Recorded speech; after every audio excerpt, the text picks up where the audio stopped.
It is just after high noon, 12:05 to be precise. And hello, happy Monday, December 18, 2023. Glad you are with us. Hope you are well. It's Super Talk 99.7 WTN. My name is Matt Murphy, and I'm not going to know what to do with my hands for about a week or so.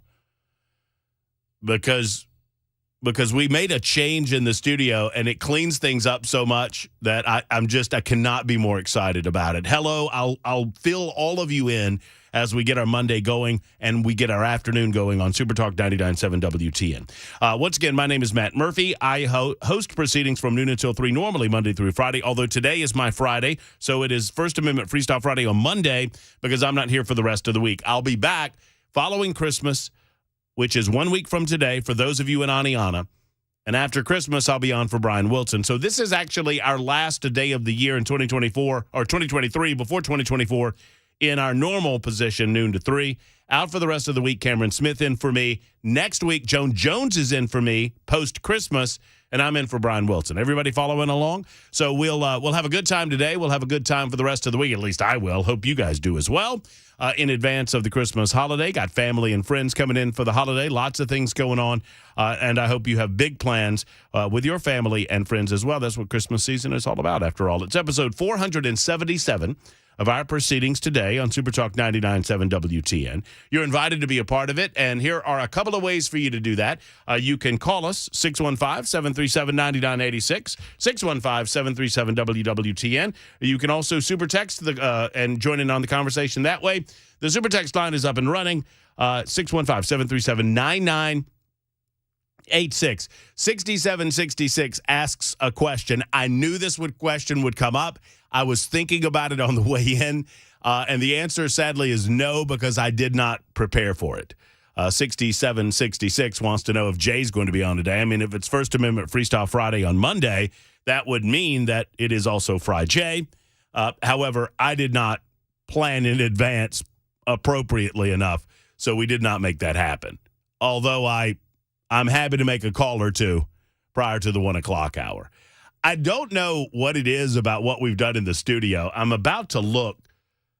We don't have a Bell K today, too, and that's probably my screw up, although I think I asked. So I knew I was out for the rest of the week, and I had gotten, for the boys, for my man Bell K, exec producer of the broadcast, plus Mac Morey, who does news from time to time during the show. I got those guys a couple of things. Nothing big, but, just something, it's the effort, for the holiday. And I thought that I asked Bell K if he was in today. He tells me that he told me he was going to be at the, what is he at, the podiatrist? What tryst is he at? Is he at the periodontist? I think you have more information than I do. I was just told to be here at a time and place. I showed up, and here I am. What is the what's a butt doctor called? We're going to say that's where he's at.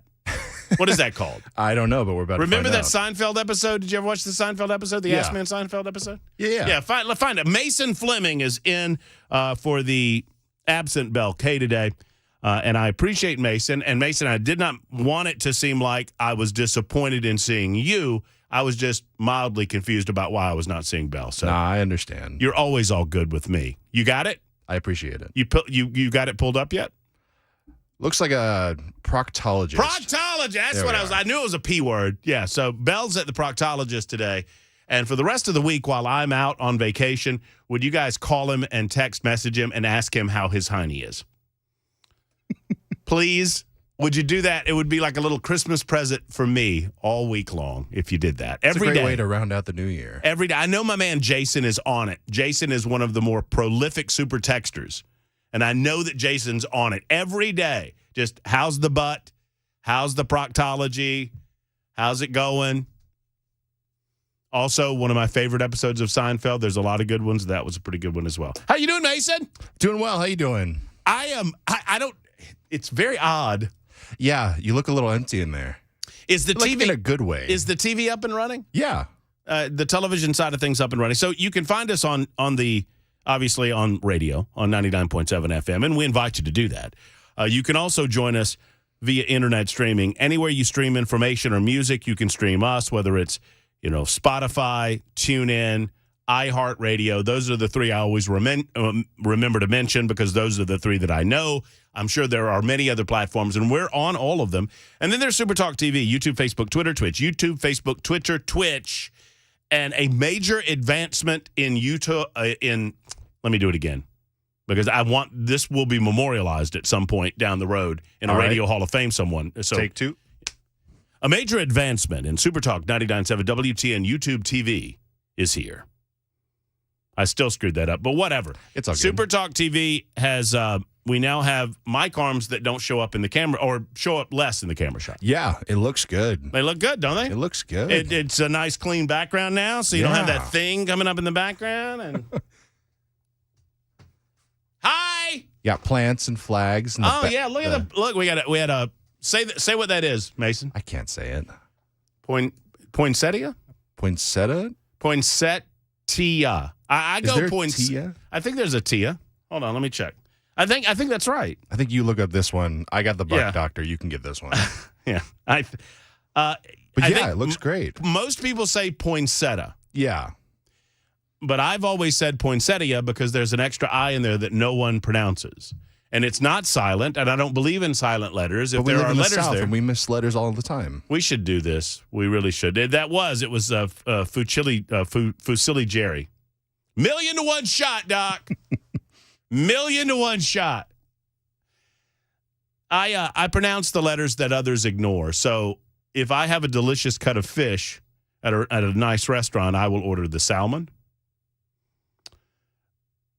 Do you call it Demon Bruin for our streets that's right out here? I have called it Demon Bruin from time to time, but I'm not angling to mispronounce things. I'm angling to pronounce them correctly. For example, if you have a family member come over and they have a small baby, and that baby has yet to learn to use the bathroom, then they're no doubt going to have what on their body? What are they going to have on their butt to catch the poop? A diaper. A diaper. Ooh. You see the difference there? I do. I do see the difference there. Are you judging me right now? No, it's not a little. It's not judgment. And if the baby gets a rash, a little diaper rash, you could put some salve on there. See what I did? That L sounds wrong. I love it. I love the L. I also will do the double. I also will do the W after. We can do them all. We got time. Christmas is how I pronounce Christmas. See, I'm okay with that one. Yeah, Christmas, put the Christ in Christmas. Yeah, but the whole point is that there's an I at the end that nobody pronounces, and I'll go for it. So that's a poinsettia. Poinsettia. I like it. And the one that annoys most people, particularly my wife, is if I have a delicious cut of salmon on the plate, and I'm messing with people with the L. Oh, of course. Absolutely. If there's a small person next to me, I might call them a dwarf. I love that. I love that movie, Snow White and the Seven. The Snow White and the Seven Dwarves. They're screwing it up, the remake, though. That's what they tell me. It's crazy. This is what you get the week of Christmas, people. You paid for it. No, but the weird thing, all right, poinsettia in the background. Yes. Back to the Super Talk TV. The weird thing is how much the lack of that bar makes me feel like this is so open. Yeah, because everything was just so over and everything was hanging yeah. over me. Yeah. And now I got the one little light and that's it. And so this is cool. So thank you, by the way, to, we've been angling to get this done for a while. It's difficult when you have live and local shows every day. Yeah. Monday through Friday from early till late. So thank you to Ian and thank you to Mike, our engineering team that came in and facilitated this switch over. So, believe it or not, we're coming into the 21st century just a little bit. That's good. Pronounce jalapeno. Jalapeno. At least you got the pino. I have people. You got that proper pronunciation. Is this what we've come to? I'm a serious talk show host with serious subjects, and you folks are sending in words for me to pronounce. You're just like, I'm not your performing monkey. What do you think? What do you think this is? I did title it fun all week. You got to make up enough fun for. And yes, the rest of it. And of course the bird is called a pigeon. What do you guys call it? And yes, it's Wednesday. Yeah, I mean, I don't know what you guys aren't getting about all of this. Yes. What's the second month of the year? February. February. Okay. Most people say February. They say to hell with the R. They leave the R out in the cold. Yeah. In the cold February weather. Speaking of the cold, in the winter. How's that? How's car parking nowadays? Man, it's cold. It's chilly. Yeah, it's chilly. It's going to be cold today. It's only getting up to like 48 degrees today or something like that, and not much more. And there's a lot of wind out there. So if you're out and about, I know I'll be at Cheekwood tonight, looking at some of the Christmas lights and anticipating a pretty brisk evening. Also anticipating your telephone calls. We'd love to hear from you, 615-737-9986, as we celebrate what feels like a brand new studio. It's not a brand new studio. It's the same studio, but it feels like a different studio just because of the new mic, the new mics. I mean, we've got new mic. They're not even new mics. They're new mic arms. Stands. Thank you. Arms is what they are, or also known as armes. I don't know. I don't even know what I'm doing. What's it goes spring, summer. What's that middle one that starts with an A? Fall? No, starts with an A. Oh, you mean fall? I'm not going to be I mean, you can combine. I'm not going to call it a utum. Although I could call it a utum. Autumn and autumn. Yeah, that's true. What's with that extra N on the end? It's needless. I mean, the end. I mean, get rid of it. Get rid of it.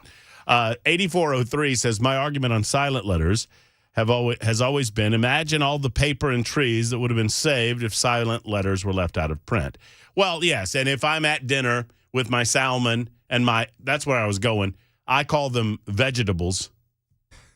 There's an extra E. There is an extra E. Why would we leave that poor E out? Why does the first E get everything and the second E gets nothing? Because that's how the English language works. Yeah, it's a tough one. It's a toughie. Yeah. But if I'm sitting there and my salmon is a little tough, I might have to cut it with my knife. And now I'm just being annoying. See, now I'm looking at the word tough because that's a GH at the end, not an F. And Tough. there's an OU. Tougher. Well, I'm not trying to get crazy with it, Mason. Come on now. You're making me reevaluate everything I stand for. Well, that's what I'm here for. Language. Monday through Friday, noon to 3 on Super Talk 99.7 WTN. Okay, so we'll get ourselves lumbering under our own weight here in just a moment. You're invited to be a part of Super Talk TV and see. I know it's probably going to be a teeny little bitty thing to you, but it's a big thing to me that we've got these lower profile mic arms, which is pretty good. Wrong. It's vegetable. It's vegetable. What do you mean, come on, Matt? 4931. What are you talking about? What are you calling me wrong for? Let's go. Come at me, bro. 615-737-9986. It's Christmas edition of the Murphy Show and Super Talk 99.7 WTN.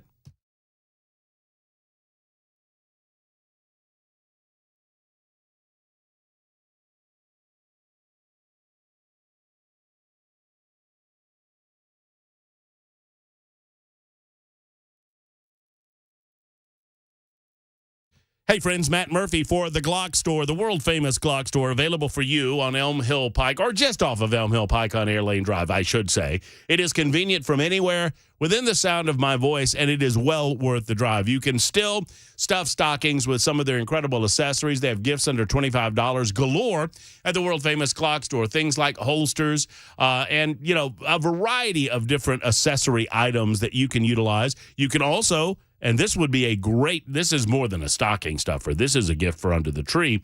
You can give training, the gift of training in the new year from the world-famous Glock Store. Do that by looking them up at shoot270.com. You can also find them at glockstore.com. Either of those website addresses will get you to the right place. I'll tell you how to get to the right place, though. You go Elm Hill Pike over to Air Lane Drive. You stop by the world-famous Glock Store. You'll know it when you see it. A beautiful retail shop. They have manufacturing. They ship all over the country. They have incredible shooting rooms, not shooting lanes, shooting rooms, because they believe you should train like you live. Real-life scenarios can happen at the Shoot 270 shooting rooms. So go by and see the world-famous Glock Store, and you'll figure out why it's so world-famous. I heartily recommend you stop by the Glock Store. And for any and all of your gift items when it comes to short guns, long guns, or whatnot. They can help you out. Gift certificates or whatnot are available at the Glock store. Go to glockstore.com or shoot270.com. I love the state of Tennessee. I love everything about it, and I love hunting and fishing in the state of Tennessee, and what you guys do is so great. I was born and raised here, and this song is for Tennessee and everybody in it.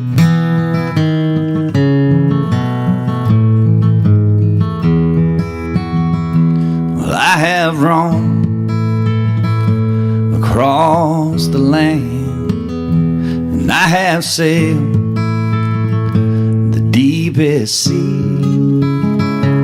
When I've drawn my last breath,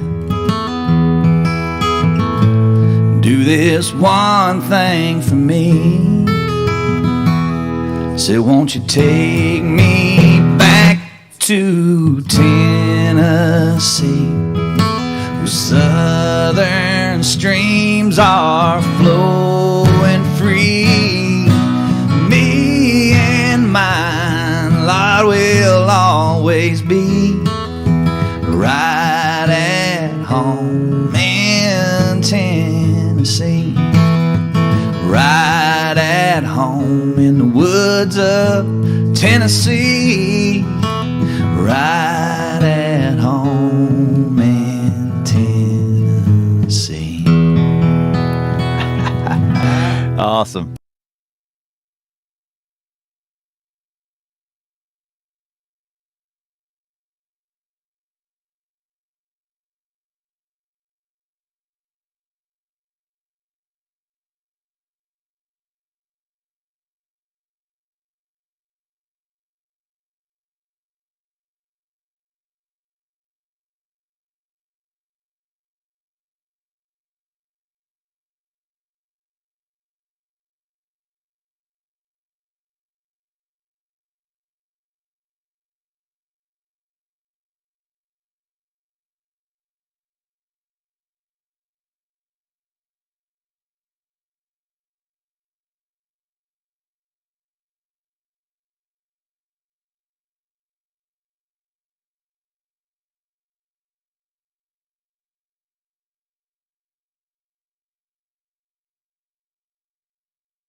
By the way, you can go to our website and find a landing spot, 997WTN.com, 997WTN.com. You can find a landing spot.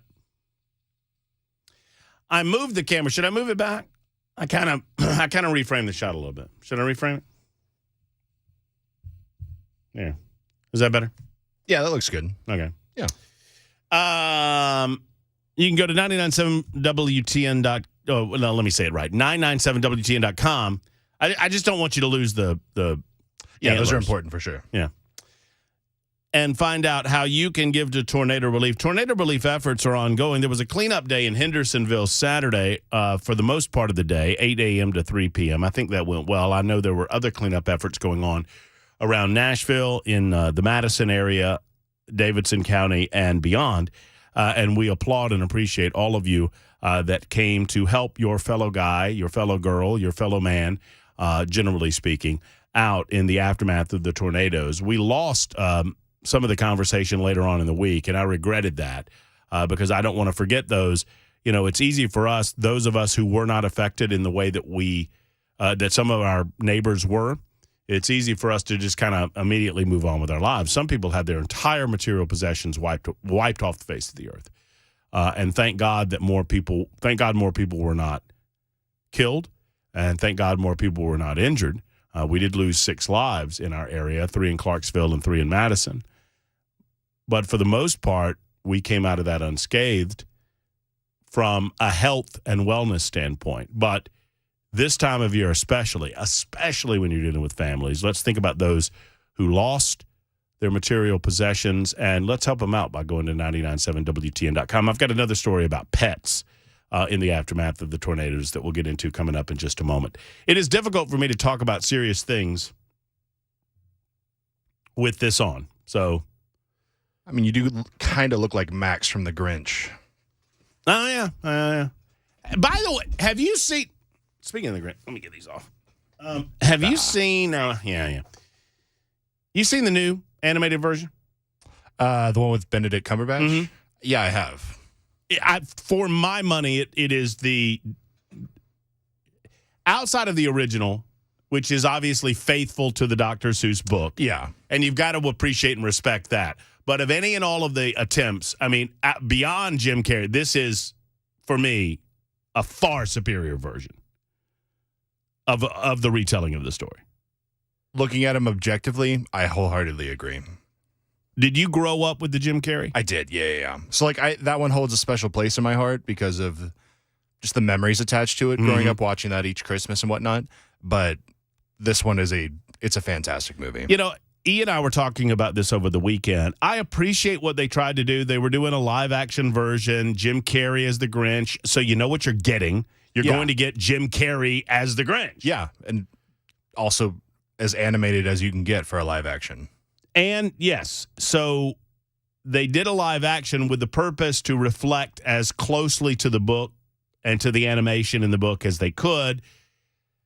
But I don't care I get what you're going for. I don't care what you're going for. If the way that you make up the players in the movie distract me from being able to watch the scenes because they look like pig people. Yeah. I can't do it. That's understandable. You know what I mean? Yeah. And it doesn't bother me nearly as much when it's animated because it's animated. I mean, these are cartoons. You go into that realm of disbelief because it's animated. It's easier to get away with. I love the way that the Grinch interacts with... I mean, the Grinch is a meaner Grinch in the original, obviously. Oh, yeah, I mean, he's supposed to be. And so the Benedict Cumberbatch, the new animated version of the Grinch, they kind of put some reasoning behind why he's so mean. He's not mean, he's hurt. Mm-hmm. He's not evil. He is just been abused as a child. You kind of do that in the Jim Carrey version. Yeah, I guess they kind of. Yeah, I can do a little bit. I can't remember the last time I saw it. Maybe I need to give it a relook. See what's up. There's a lot of innuendos in that movie. Well, like sexual? Yeah. Well, they tried to do the thing where they played at the kids, but they also put some Easter eggs. Yeah, for sure, yeah. Easter eggs in there for adults. Yeah, like apparently the big party with all the parents at the beginning, they all put their keys into a large bowl at the beginning, which is indicative of a swingers party. Yeah, again, did the upside-down pineapple thing. Yeah. Got that going on? Sure. Yeah, when his little cradle or whatever, when it's coming down to the town, gets bumped off course and all that kind of stuff. Yeah. So much. Wait, so I don't know that I ever knew this. So the insinuation is that it's the swingers that created the Grinch? No, it's he didn't have a family to go to, so he went to I think there's supposed to be, I don't remember who they are. It's 2 older ladies that are living in the town that are hosting the party, and he ends up on their doorstep, I think, if I'm remembering it right. Okay. It's just interesting. Fun little things you learn as you grow up. Fun facts from Mason about the swingers embedded into the Grinch movie. Andy is in Lebanon next. We're going to get into the motorcade getting popped, Biden motorcade, and sex in the capital city. We'll continue the theme here in just a moment. Andy, what do you got from Lebanon? What's up, man? Well, buddy, just one thing. Well, 2 things. One thing, will you please quit trying to spell? I can't keep up. It's a joke. No, it's good. I dig it. And the second thing is let everybody know how our favorite Ginger's doing since her knee surgery, Miss Pamela. I checked in with her over the weekend. She was doing okay over the weekend. She said she was, drugged up and relatively pain-free, but I've not checked in with her today. So I'll do that, and I'll give you an update before the show's over. Yeah, because she's one of my faves. She's everybody's fave. Oh, yeah. Oh, no, I'll check in with her. I can text her right now, and if she's listening, pop me a text message and let us know how you're doing, Pamela. All right. Thanks a lot, my friend. Thank you, Andy. Have a Merry Christmas. Happy holiday season. It's 12:31. Super Talk. We'll get into some actual content like the Biter motorcade crash. Not a lot to say about it except to report the news to you. I do have a few things to say about the degenerates in Washington, D.C. That's on the way next on Super Talk.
Super Talk 99.7 WTN.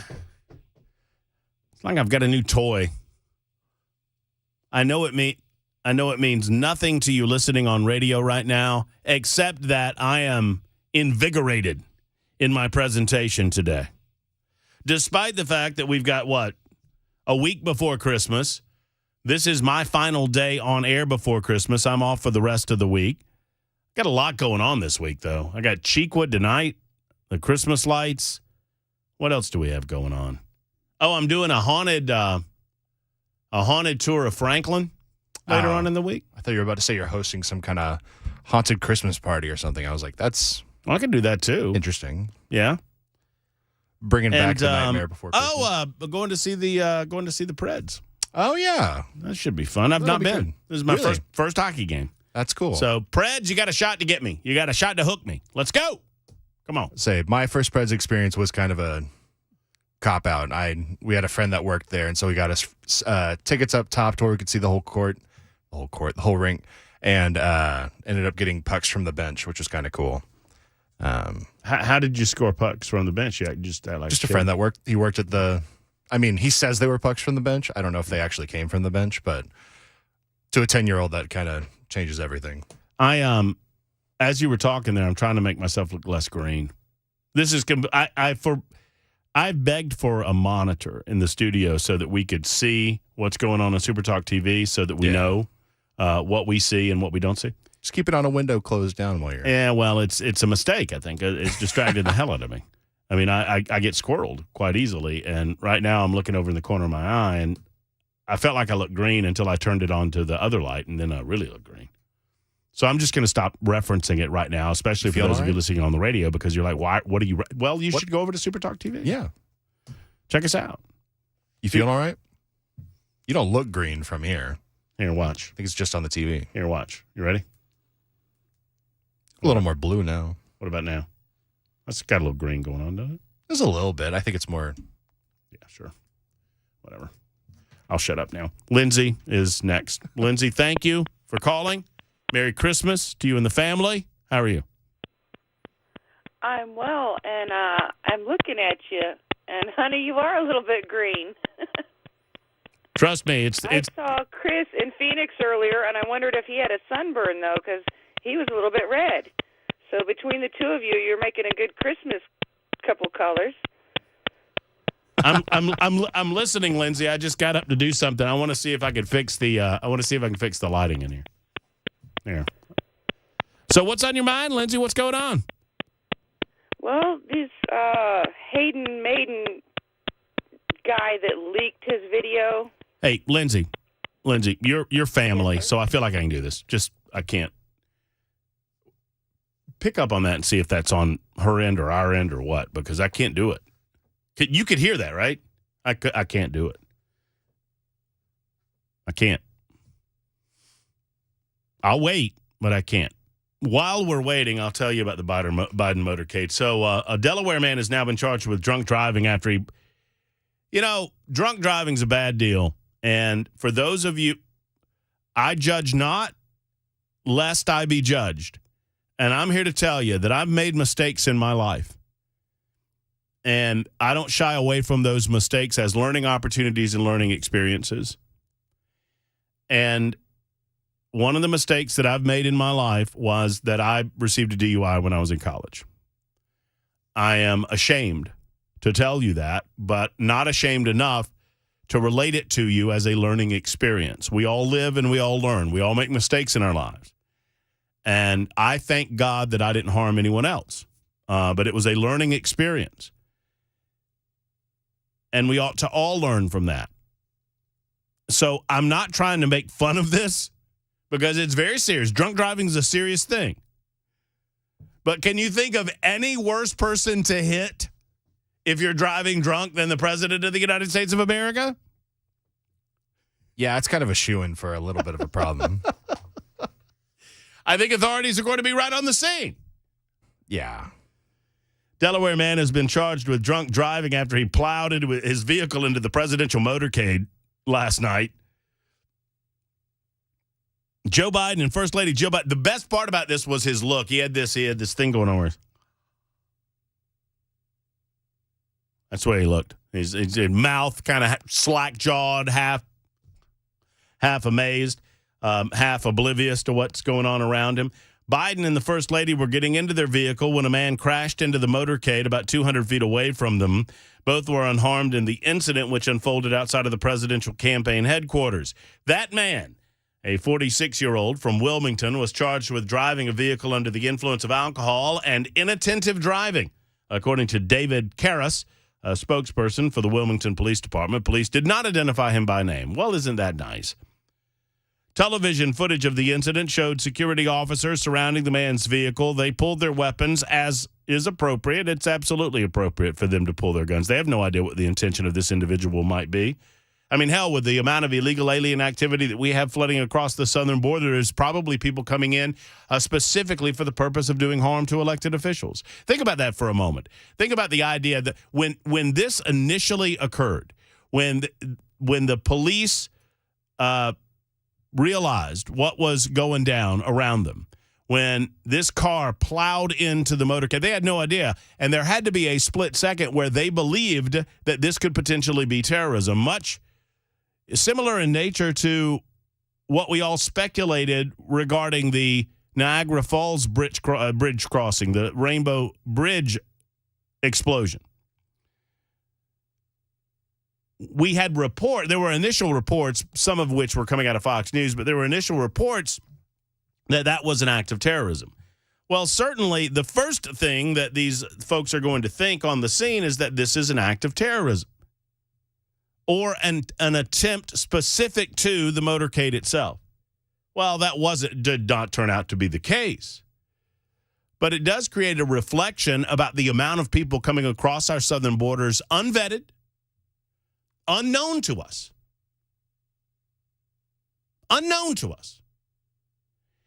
And based on mathematics alone, there are bad people that want to do harm to elected officials in the United States of America. Based on basic math alone, there are radical Islamic terrorists entering into the southern border. Based on math alone, there are people that want to come in to commit atrocious acts similar in nature to the one we saw unfold in Israel on October 7th. Based on math alone, there are rapists and murderers and serial killers.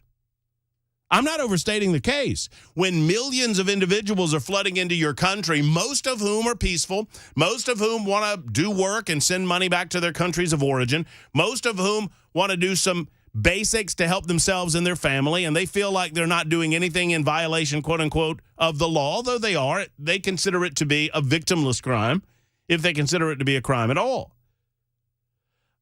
But with every 10,000 innocent individuals or relatively innocent individuals that simply want to come to try to make a better life for themselves, there are bad people embedded in that 10,000. That's basic math. There are drug dealers, and there are child smugglers, and there are human smugglers, and there are, mules that are carrying fentanyl and the like. That's not Matt Murphy trying to make more of this than there is. That's Matt Murphy using basic math to explain to you the danger that exists because of Joe Biden. He is less safe, as all of us. Now, he's the most safe person on the planet. Is there anyone more safe than the President of the United States? Maybe the Pope? Maybe the Pope. But the president but he's less safe because of his actions, because there are people that are unknown to us, are undocumented to us, that want to do us harm. Once again, it's basic math. It's not hard. Television footage of the incident shows security officers, as I mentioned, surrounding the man's vehicle after he crashed into the motorcade into one of the SUVs. Agents cornered the car, pulled weapons on him, drew down on him. He held his hands up, and the situation was over just that quick. Glad that the president was not harmed. I never wish for any president to be harmed. I wish that this president would wake up to some of the harm that he's causing the United States of America. All right, we tried to get Lindsay back, 615-737-9986. Lindsay, I hope you're in a better phone situation. Hello. I think I am. Oh, it sounds much better, Lindsay. Lindsay. Hear me now? Yeah, absolutely. You sound great. Well, I don't want to change subjects on you. My brother died of alcohol. Oh, no. That's an important topic. But I was wanting to talk about the Hayden Maiden whoever guy that leaked his sex video. Yes, I have his name around here somewhere. I'm trying not to commit it to memory so that I can forget it as quickly as possible. Me also, those swampers. Well, I want to say I think the leak was completely intentional because now he's doing this victimhood thing, this wah, wah, wah. Have you heard that? What? He's accusing people of being homophobic. Yes. Nobody... And I think the leak was not an accident. This was all intentional. And I also want to know, isn't this, like, illegal? Isn't this beyond just, oops, they fired him? Isn't this, like, indecent exposure or trespassing in a public place or something legal? You know, I read an article over the weekend about what he might be charged with, and it's a little more difficult than you think. Because he as a Capitol Hill staffer, he was on staff. And let me explain it to you, Lindsay. And thank you for the call. I'll let you get off hold there so you can listen on the radio and watch on Super Talk TV. It's a little more difficult than you think. Now, one would think that obviously you can charge him with sex in a public place, but that is not technically a public place. It is not open to the public. It's not like a park or even a Walmart. It was closed to the public. Now, I promise you they'll try to figure out exactly how to charge him with something. It's disgusting and disturbing that there are so many that just dismiss it as, well, another day in paradise being the United States Capitol. I will say this, and it's just an observation. It is inappropriate. It is wrong. None of us would have known about it had he not wanted to, I guess, brag about it. And if you don't know what we're talking about, I guess I should back up a little bit. This is going to be a conversation fraught with peril because every time I say it, when I talk about backing up a little bit, then I think about the conversation we're having and it causes me concern. But I'm going to try to be a grown-up. I'm trying to be a grown-up about all of this. By the way, all of you on social media, I don't need to see still shots of the video. Why are you showing me? Don't show me still shots of the video. Don't show me still shots with things blurred out. Your little pixelations mean nothing to me. I don't need to see any of it. I don't want to see any of it. And look, I'm a grown person. We live in a free country, and I respect the fact that if grown people want to avail themselves of that type of video activity, there's plenty of places to go and do it online. I don't want to see it on my feed where I pick and choose those individuals that I communicate with on my X feed, my X handle or whatever. I have decided, by the way, that I'm going to start calling, I'm going to remove Twitter from my lexicon, and I'm going to start calling it the X machine. Don't you think that's good? I like that. The X machine. Over on the X, because calling it X is weird. It feels weird. I feel like it needs more there. But if I call it the X machine, you know what I'm talking about. Or at least I know. Anyway, I don't need to see it. Stop showing it to me. Thank you. So a Senate staffer has been fired. He reportedly worked for an outgoing senator on Capitol Hill. I could tell you his name. I have it right here, but I'm not interested in it. I mean, it really doesn't matter. And I don't want to give him any more publicity than he deserves. The senator in question is Ben Cardin. Ben Cardin, I think, is an outgoing senator, and he's not running for re-election for whatever reason. I don't know the circumstances surrounding that. Police are looking into the video, which was obtained and published by the Daily Caller. CNN has not, I'm reading from a CNN article here. CNN has not independently obtained the video nor confirmed the identity of those purportedly involved. Okay, great. Thank you. We know who's involved. We don't need your help. The Daily Caller reported the staffer worked for Cardin's office. In a statement, the individual on LinkedIn who is reportedly in the video said, "It's been a difficult time for me as I've been attacked for who I love to pursue a political agenda. While some of my actions in the past have shown poor judgment, I love my job and would never disrespect my workplace." I will be exploring what legal options are available to me in these matters. Okay, so a couple of things. One, at least for me, I don't care. I genuinely, and I've been saying this for 25 years, I genuinely don't care what you do in your private life so long as you're doing it with a consenting adult. That's it. So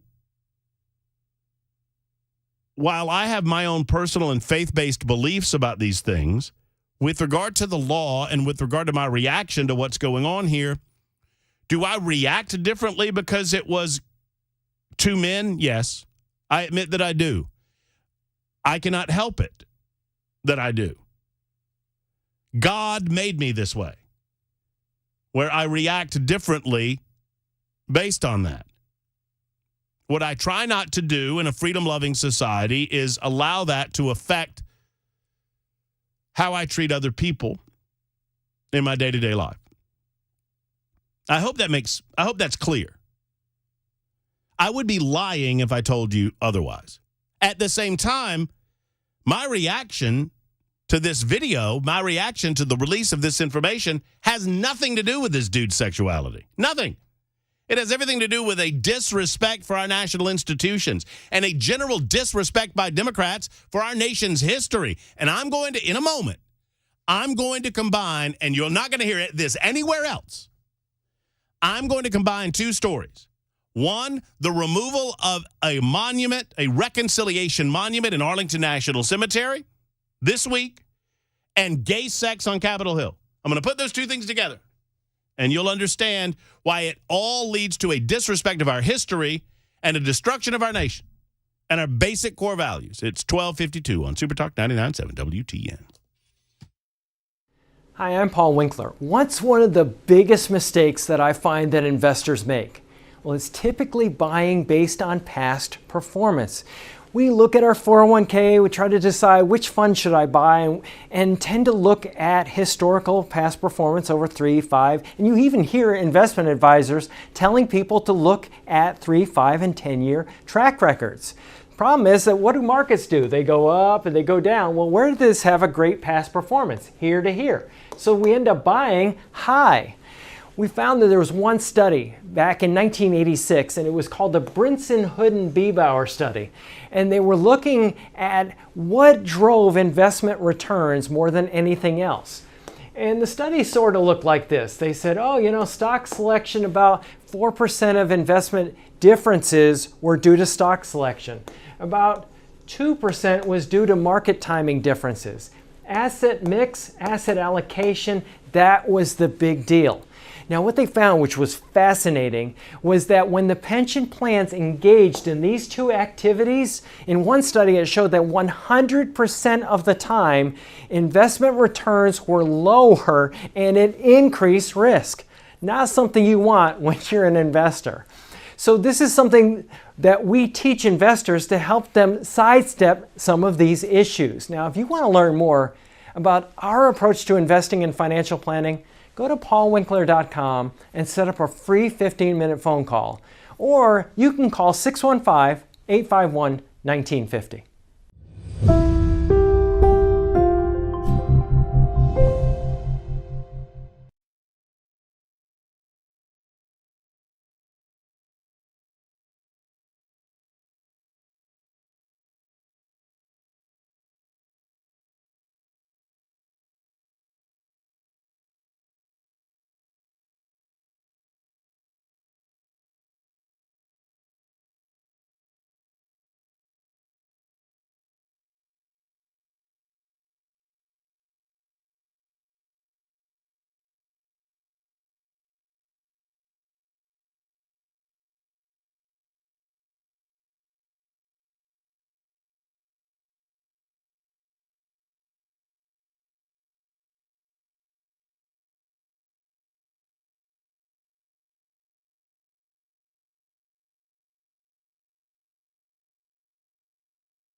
Super Talk 99.7 WTN, an hour down already? Yeah, an hour down already. Monday edition continues. Good afternoon. Hope you're doing well. Matt Murphy with you until 3.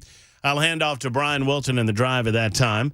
I feel like we're in a brand new studio, only because, it's the little things. We got a Christmas present from Engineering, which are new mic arms, which are low-profile mic arms. So if you're watching us on YouTube TV, if you're watching us on Twitter or Facebook or Twitch, hello and welcome. It's like a new set. It's like we have a brand new set. You can see you have unfettered access to the Super Talk 99.7 WTN flag banner back there.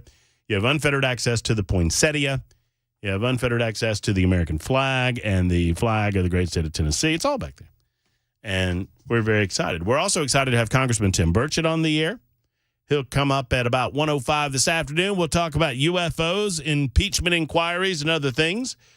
And then at 2:05 this afternoon, Congressman John Rose. So we, one or two more congressmen will have ourselves a quorum on the Murphy Show on Super Talk 99.7 WTN. When we return, I promise, I haven't forgotten. I will explain to you what removing a historical monument in Arlington National Cemetery and the sexcapades of a Senate staffer in the Judiciary Committee hearing room have to do with one another. It's all to come on Super Talk 99.7 WTN. Hang in there. We'll be back in a moment.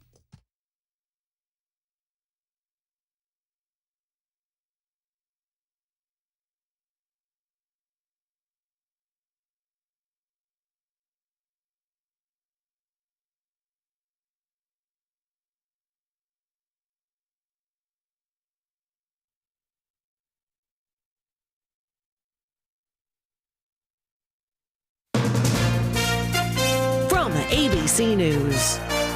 I'm Daria Albinger. Secretary of Defense Lloyd Austin says Hamas cannot be allowed to rule Gaza again after the October 7th attacks. Innocent young people at a concert were massacred. Parents were shot in front of their children.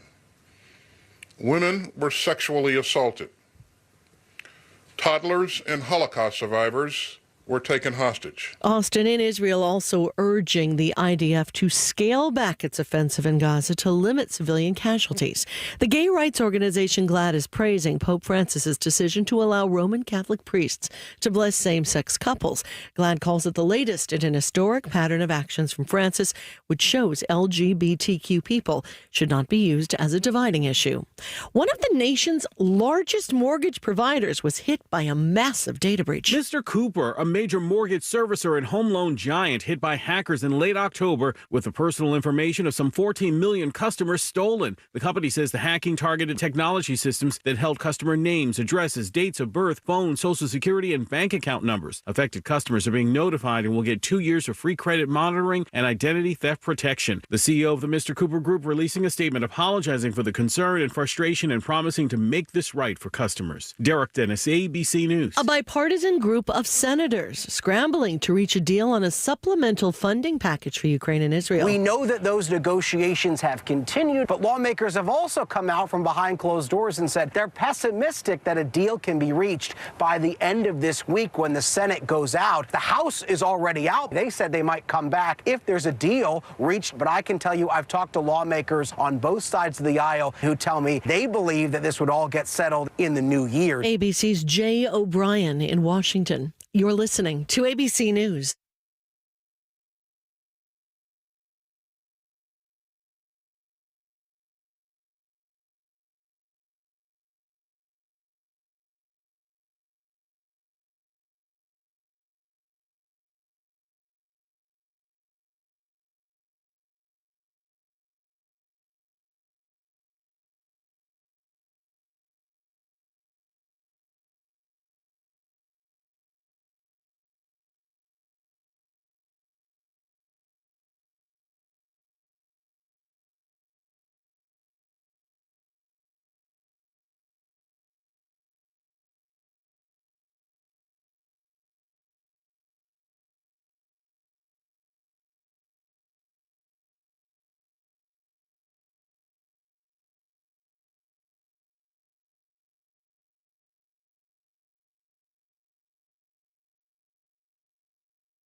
It is the Matt Murphy Radio Show. We start hour number 2 right now, 1:06 to be precise in the Central Time Zone. Thank you so much for being with us, whether you're listening on the radio, perhaps you're streaming us online or watching on Supertalk TV, YouTube, Facebook, Twitter, Twitch. We thank you for all of that. It's episode 477 of these proceedings. It's my last day before Christmas. I'll be back. I'll be doing a couple of stints on Red Eye Radio. That will be Christmas Day night into the morning of the 26th. I don't know how to say that. It's midnight to 5 a.m. It's technically on the 26th, but it's Christmas night. I'll be hosting. And then the following evening, I'll be hosting Red Eye Radio as well. That entire week, minus Christmas Day itself, I will be in for Brian Wilson on The Drive. Joan Jones in for me that week. For the rest of this week, Cameron Smith will be sitting in the saddle from noon until 3. Mason Fleming is producing the show today in the absence of Bel Kay, making sure that everything that comes out of our speakers sounds as good as possible. We appreciate the engineering team that upgraded the facilities and brought us in new mic arms and basically did some upgrades to the presentation of what we're doing here. I mean, I understand it's hard to the room was built a while back, and you can see that, but they've done great work from an electronic standpoint. And we're just adding things by leaps and bounds. We added Supertalk TV this year, and I expect it to get even better in 2024. So thank them for that. We are thankful for our next guest. He is Representative Tim Burchett. He joins us from time to time to talk about goings-on in Washington, D.C. I believe he's home now for the Christmas holiday, and we appreciate him spending a little bit of time with us to talk about everything that was 2023 and what we expect in 2024. Congressman, good afternoon. How are you, sir? I'm great. Thank you for having me on, brother. I really appreciate it. Man, it is absolutely my pleasure. I love having you on more than anything because it gives me an opportunity to do this, Tim. You'll get a kick out of this. So every time I have you on, and I do this for most of my, regular guests, whether it's you or Congressman Rose or Congressman Green or Ogles, whoever it might be, I just pop your name into the Google machine and then hit news and see what comes up. And it's awesome. Yeah. Intermingled with you have become the name and one of the faces on Capitol Hill regarding the investigation into UFOs. That's one. I'll get into that in a moment. But I'm just going to read some of the headlines that I got. MSNBC, the GOP's impeachment fumble, fact-checking Representative Tim Burchett. Fox News, America under Biden is a rudderless ship, Representative Tim Burchett. Knoxville News Sentinel, I'm going to get into this one in a second. GOP's hold on House in danger, and Burchett is a big part of why. And then Mediaite, Simone Sanders grills GOP House rep over lack of evidence to impeach. You just can't come in here and lie. So I'm here to tell you, Merry Christmas, Tim. If you are getting under the skin of liberals, you must be doing something right, and you're doing something right. Yeah, and I know she said liberals, not just Democrats. We've got quite a few rats in our barn, and they're coming after me. They're raising the money to try to beat me in the primary. They've got people flying up to D.C. and meeting with the big boys and trying to raise the money to do it. So we'll see what happens. It's going to be an interesting election year, and the attacks have just started. I'd say they're not even in first year yet. I'm unaware of the end. I mean, is there somebody that has announced that they're primarying you yet? Oh, no. Yeah, they're snooping around. They'll call somebody and they'll call me back, and it's very predictable. It's just very predictable. A lot of folks don't care really about this country. They just care about themselves. And if the country advances and they get to advance their portfolio, then they're great. But if it affects them $1, they just tear the whole thing down. This is a disaster. We need to start over kind of thing mentality. We need to get rid of Burchett and, because he's a stick in the mud kind of thing. And it's very predictable. It goes without saying. And how much money they raise and who they get to run against me, that's the question. A long-time mentor of mine, a gentleman who's passed away now, but who initially gave me a job in talk radio some 25 years ago, a man by the name of Don Markwell.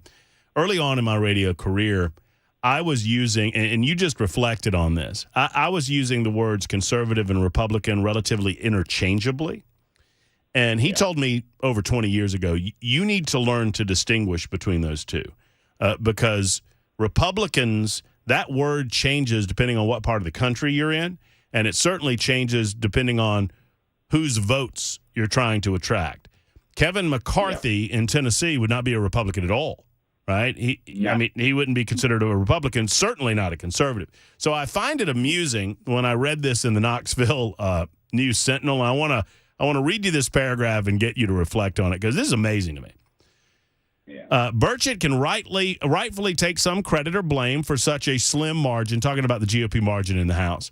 McCarthy would never have resigned had he not been removed as Speaker, and Burchett was among 8 Republicans, the Crazy Eights, as McCarthy calls them, who joined with Democrats to remove the Speaker. Many longtime Republicans are questioning Burchett's loyalty to the Republican Party when his votes are increasingly harmful to the GOP. The Democrats could easily become the new majority just through resignations or even deaths of Republican members. I'm fascinated to listen to certainly left-of-center authors, if not liberal authors, tell me what is and is not a good conservative and what is and is not a good Republican. I'm sure it amuses you, too. Yeah, I mean, he's mad at me because I would not vote to send $114 billion unchecked dollars to Ukraine. He's also mad because of my vote on Syria, getting our troops out of there. And people ask, we were in Syria? We're all over this dadgum world. American boys and girls take an oath to uphold the Constitution. And I dare say Syria is in the realm of that Constitution. But regardless, they can't control me. The voters control me. The big boys don't control me. They never have, and it just drives them crazy. And this is just more of that. It's all part of an orchestrated deal, and they'll continue. And for instance, the NDAA, the National Defense Authorization Act, I voted against the majority of Republicans on that because in that it had sex changes for at taxpayer expense for military personnel. It has in there, it doesn't outlaw the drag shows on our military bases. Just go down the list of it allows them to. It pays for folks to travel to other areas of the country so they can get abortions. These things should not be in a military budget, and they continue to be in. And Republicans continue. And the most troubling of the whole thing was the FISA part, where they put FISA court in there, where it allows them to spy on Americans. And over 278,000 times they've used this to spy on Americans, and it's illegal as hell. But what they do is that is how they did it on Trump. They get some foreigner, it's some trumped up deal. No pun intended. And then they use it to backdoor to go in to spy on President Trump. And that's what they did. And if they did it to Trump, sure as heck they can do it to me or you. And they did it that we know of over 278,000 times. So those are kind of things that, Republicans maybe voted for, but they aren't the Republican Party that I signed on with. And, each time we talk about FISA, I try to remind people, and this has always galvanized it in my mind better than anything. You mentioned Trump, and you're right. If they are willing to use something like FISA to spy on a presidential candidate at the time and knew exactly what they were doing and then lied about it. And I remind people that we only know about that because Trump won. If Trump had lost, now he made the claim before all was revealed, and a lot of leftist media just poo-pooed it. Now, this guy's crazy. He's ridiculous. He's talking about wiretapping. What a joke. Well, it turns out Trump was absolutely right, as ridiculous as it sounded when he made the initial claim. And we wouldn't know anything about it had he not won. So the reason I bring that up, Tim, they could be spying on you. They could be spying on me. We just don't know about it because someone has not uncovered it and blown the whistle. Yeah, it'd be rude if they weren't spying on us, actually, I think. No.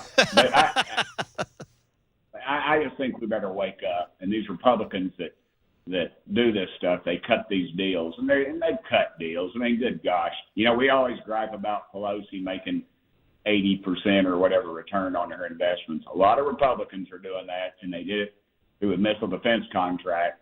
For instance, when we went to when we went to Ukraine and we sent our missile defense system over there, that we had to replenish ours, and lo and behold, these folks had bought this stock maybe a month ahead of time, and one person did it. I'd say a coincidence, but multiples did it in both parties.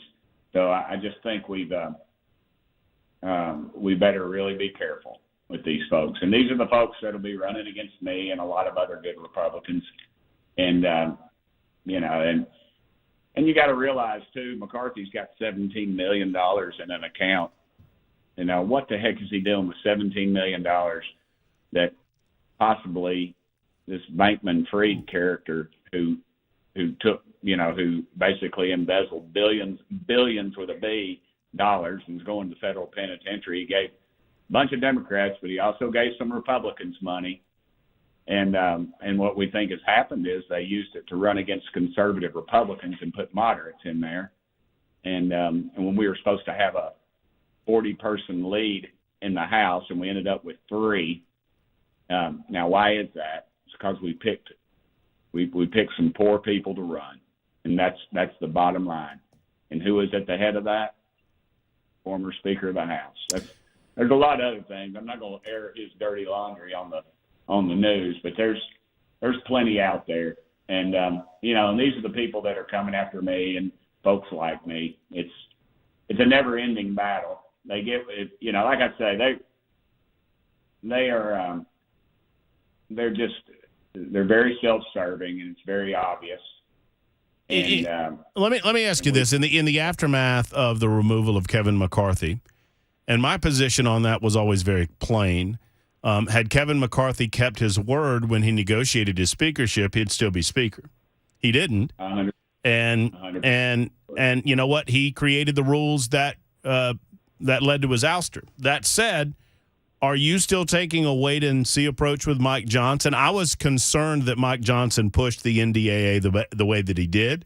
I hated the legislation. I think it's awful. I think it's bad. It's bad public policy to spend money that is fake on our military. And that's where I start.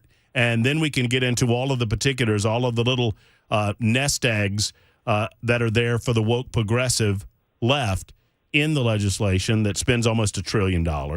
I had Scott Desjardins on. I know Congressman Desjardins voted in favor of it. He knew that he was coming into a hornet's nest, and he got one when he got here because I was very disappointed with his vote. Are you concerned with the speaker at all, or are you continuing to take a wait-and-see approach considering what he was handed just less than a month ago, really about a month ago?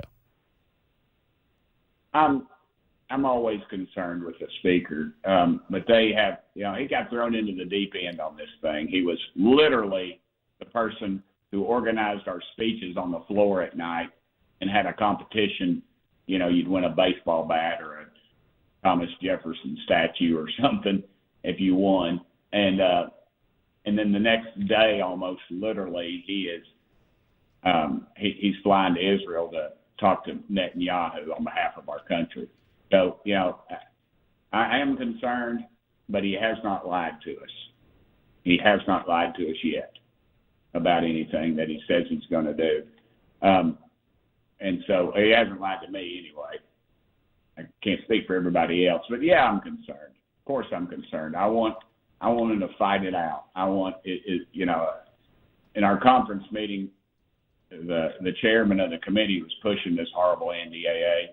That, is this a brick? Do we want to shut the government down over this? And the answer was obviously yes. I mean, if we're taxpayer-funded sex changes, at some point you just got to say enough is enough, and make your case to the American public. Forget the MSNBCs and all these other clowns out here, and just do what's right. At some point, Congress needs to just do what's right and take our case to the American public and not hide from it. But, as of yet, there's only a few of us that are willing to do that. And, and I fully expect some high-powered opposition because of it. Desjardins in part defended the yes vote based on the fact that FISA would come back up for another authorization in April, which seemed a little bit excuse-making. I'm not asking you to reflect on that necessarily, except to tell me how that works. And do you expect the Republicans will take a firmer stand against FISA, which has obviously been used to spy on the American people? We were sold a bill of goods when it initially passed. We were told that it would not be used to spy on the American people, and it is used in that fashion plenty for that purpose. It's not a matter of them just getting caught up. As you said at the beginning of our conversation, Tim, they're using the FISA courts to spy on Americans, and they're using foreign emissaries and foreign entanglements as an excuse to do so.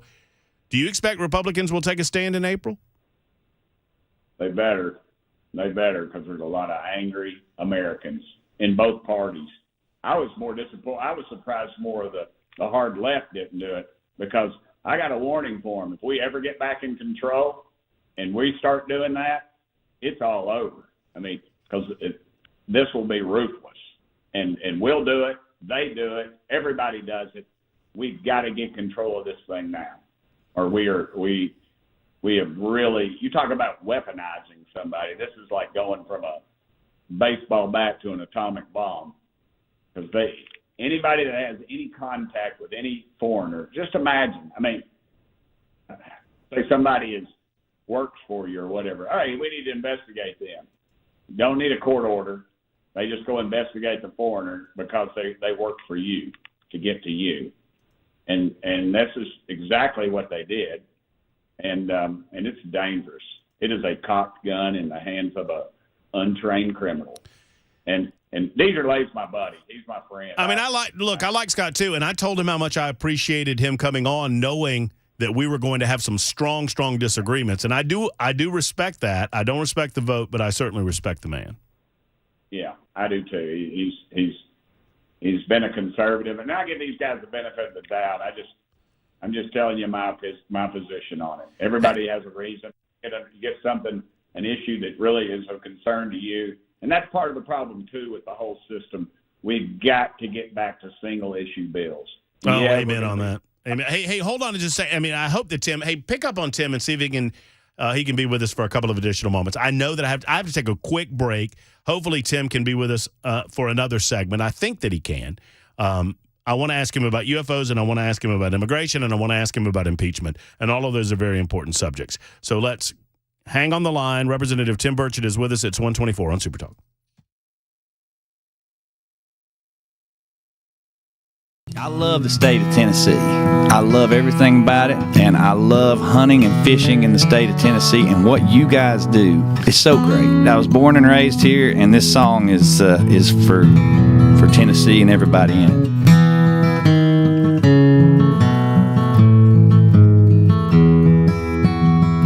Well, I have roamed across the land, and I have sailed deepest sea. When I've drawn my last breath,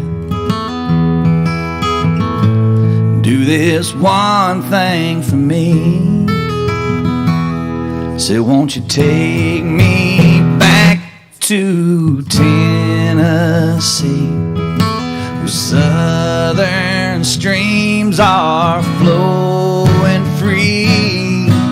Me and mine, Lord, will always be right at home in Tennessee, right at home in the woods of Tennessee, right at home in Tennessee.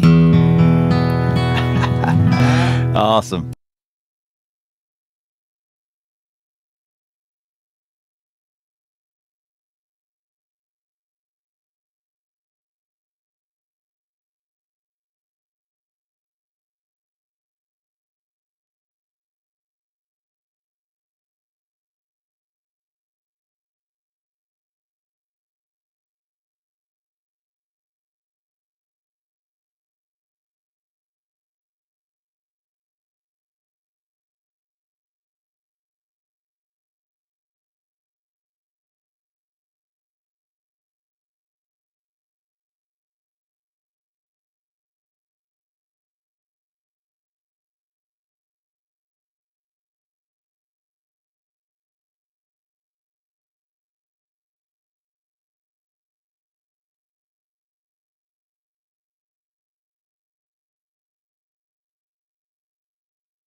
Super Talk 99.7 WTN Matt Murphy Show in progress, 127, almost 128. Thank you for joining us wherever you are and however long you have. We appreciate you being a part of the Matt Murphy family and Super Talk 99.7 WTN.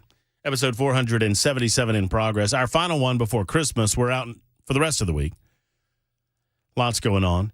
And we picked a couple of good guests. I got John Rose coming up in the 2 o'clock hour, and Representative Tim Burchett is with us right now. I'm going to give it to the guest to choose which direction we go right now. UFOs, immigration, or impeachment. It's up to you, Tim. I don't care. Oh, boy. I feel like they're interrelated, and they all have to do with alien creatures. Well, I know my buddy John Rose is big on the alien issue, so you can let him answer that. Let's impeachment inquiry. The political left calling you a big old fat liar because you don't have concerns about the president's entanglements with his son as vice president of the United States of America. What's your response? $30 million flows through. I mean, let's be honest. The only thing Hunter Biden is qualified for is crack cocaine and hookers, and that's the truth. He used this money for a crazy lifestyle. I think he endangered the safety of this country through his father, through that entanglement. His father continuously lied. He said, my son doesn't, we don't talk about his business, which in fact, we had testimony that said, in fact, he handed the phone to members of a board meeting. He said, he's not with the Chinese, and I'm not making any money off of it. In fact, $5 million just uncovered. It took a circuitous route. It went through Hunter, through one of his 20 shell corporations, through one of his 22 bank accounts, I guess it was, to Hunter's uncle, the President of the United States' brother, James. Then it went back to Hunter, and then the big guy, Joe Biden himself, got $40,000 out of the deal. And, and they're going to claim that some of this money is for paying off a truck loan. I don't know about all the truck loan because I didn't know you used a shell corporation to pay off your debts.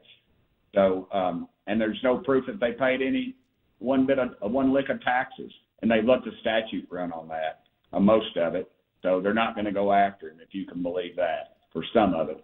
But, the whole thing smells. The national media just says there's no proof, and they just keep saying no proof. But when you give them this, they keep saying, well, there's no proof there. Well, $30 million. Why would they give Hunter Biden $30 million? It's easy to get to Joe Biden, and the money's there, the route's there, and the Justice Department will never be there. We'll probably get the votes to impeach him, maybe, I don't know, either way, but the Justice Department will never do anything about it, and that's the bottom line. In the Senate sure as hell won't. So. Yeah, speaking of the Department of Justice not doing anything about Joe, what about Hunter? I mean, he flaunts the subpoena last week. I questioned why Comer, and I'm not asking you to go after Comer or to go after Jim Jordan. I think those are two good guys. But why weren't you ready for this possibility? I mean, because you get him over to the House side, then you can escort him into the closed door hearing if you wanted to. I mean, my thought was, say, okay, let's go to public testimony. When you get him into public testimony, have the sergeant at arms escort him to the closed room. Well, they did it on the Senate side, and Swalwell was the one who reserved the area. Apparently, we were in there. I was in there waiting on him. I said earlier in the morning, somebody asked me, "Do you think he'll show up?" And I said, "No, I don't." And they were all shocked. I'm one of the national news shows, but I didn't think he would show up, and in fact, he did not. And then the last thing he said was, this shows you how in the tank the national media is. The last thing he said was, and I'm going to answer all your questions. And then he turned around and got in his taxpayer-paid-for Suburban detail with his Secret Service, which they not allowed Mr. Kennedy to have, who, obviously a family that's been affected by assassinations. The guy's father was assassinated, for goodness sakes. And Joe Biden won't even let him have a security detail.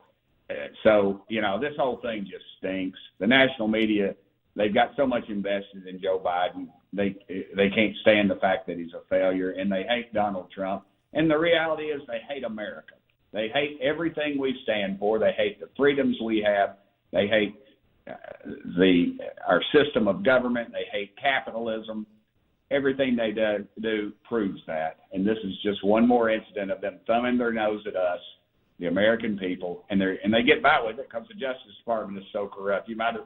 President Obama might as well still be in the White House because all his people are there doing his deeds, and Joe Biden is just walking around looking for the soft serve ice cream machine.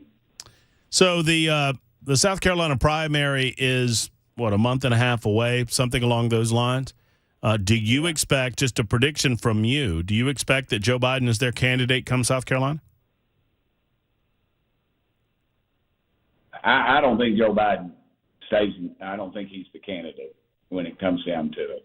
I think so. Maybe he's in, but they try to pull something at the convention. Yeah, well, I mean they make their own rules. I mean Hillary Clinton having her people, at debates to ask questions. They're not playing by any rules. They don't have to play by the rules because less than 20% of the American population votes. And 20 million evangelical Christians decided to stay home on Election Day and be arrogant in their pulpits and act like they're doing God's will by sitting on their butt on Election Day. We get what we deserve, and we're getting it right now, and it's going to get worse if the public does not wake up. If we don't do better than 20% of the people, less than 20% of the people go to the polls on Election Day, it's going to be a very dark days in this country.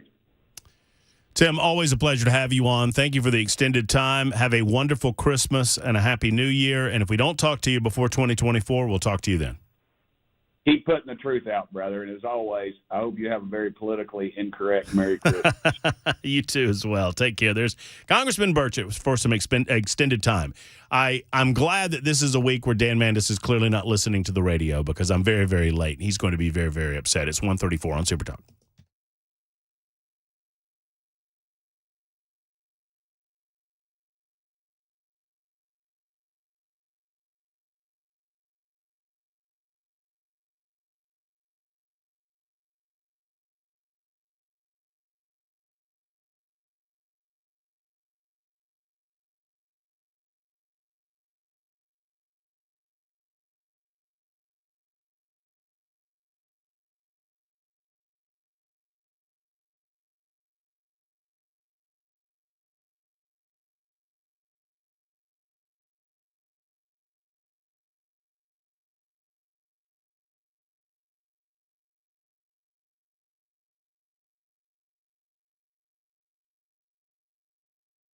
Hey, friends, it's Matt Murphy. You just heard the woman. Temperatures feeling like it's 20 degrees outside, and in some areas it will actually get down to into the 20s. With those types of conditions, I should say, you need someone you can trust when it comes to your heater to make sure that if it stops working, as it is working, that you get it working as quickly and efficiently and as inexpensively as possible. Jeff Eddy fits all of that. Jeff Eddy checks all of those boxes. Efficient Heating and Cooling is a small company with big results and a big heart for service, and that's why they want to help you get your heater back up and running as quickly as possible. Now, there will be a time when Jeff Eddy will tell you it's time to replace that unit, and if that time comes sooner rather than later, you can trust that he's telling you the truth. But he's going to try to fix that thing and save you money in the process. He understands how valuable a buck is nowadays. And, of course, you want to extend the life of that heater if you possibly can. And they do that at Efficient Heating and Cooling. They never charge you overtime rates on the evenings or the weekends. That's because they know that your heater doesn't know what time it is when it goes out. And you should not pay extra as a result of it going out on the weekends or at night. So give them a call today at 615-784-4424, 784-4424, or you can also contact them online at efficienthvac.net. They're a diamond contractor with Mitsubishi Electric and Elite Pro partner with Rheem. Efficienthvac.net.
Super Talk 99.7 WTN. How fortuitous that Mr. Chris is there. Chris Weber at the controls now, making sure that everything that comes out of our speakers it sounds as good as humanly possible. I mean, look, it's a team effort. I mean, when Bel K's not here, you've got to get a gaggle of people together to make sure that everything runs as properly as possible. Thank you, Mr. Weber. Appreciate that. 140 Super Talk 99.7 WTN. No, Mason. Where are you going? No, he's smiling. No, Mason doesn't want to talk about it. I'm here. But there's a lot of head shaking going on. Here. No, Yeah, no, we're all here. We're all here. It's all good. I'm here now. It's all good. Don't worry about it. Perfect. I'm sorry. Get yourself some fudge. Have you had some fudge? What fudge? Well, there's fudge. Mac Maury has fudge to give out. No, did you get any fudge? Yeah. You did get fudge. Oh, yeah. Okay, can Mason have a piece of fudge? Well, it's not here, but He's already taken that home. If he wouldn't have fudged up, it would have been okay. There you go. I like what you did there. I like that. I'm laughing off the pain. Thanks to Tim Burchett. John Rose coming up in the 2 o'clock hour, and maybe by popular request, by the way, Mac Maury, folks are begging for a little, like maybe a mini Friday Mac Attack on Monday because I'm not out for the rest of the week. Oh, okay, yeah, we'll do like a little quick So draft. maybe we can do that. I can tell you, I mean, we can do some drafts if you want to. I can tell you the famous story of the fudge that you will have because that is award-winning fudge, my friend. Every time my wife has made that fudge, every time, she's won an award. Wow. I'm not kidding because she's only made it once before. That's only the second time she's made fudge. Really? Yes. And I'm getting it. Yeah, and you're getting it. And it's delicious because I've had some.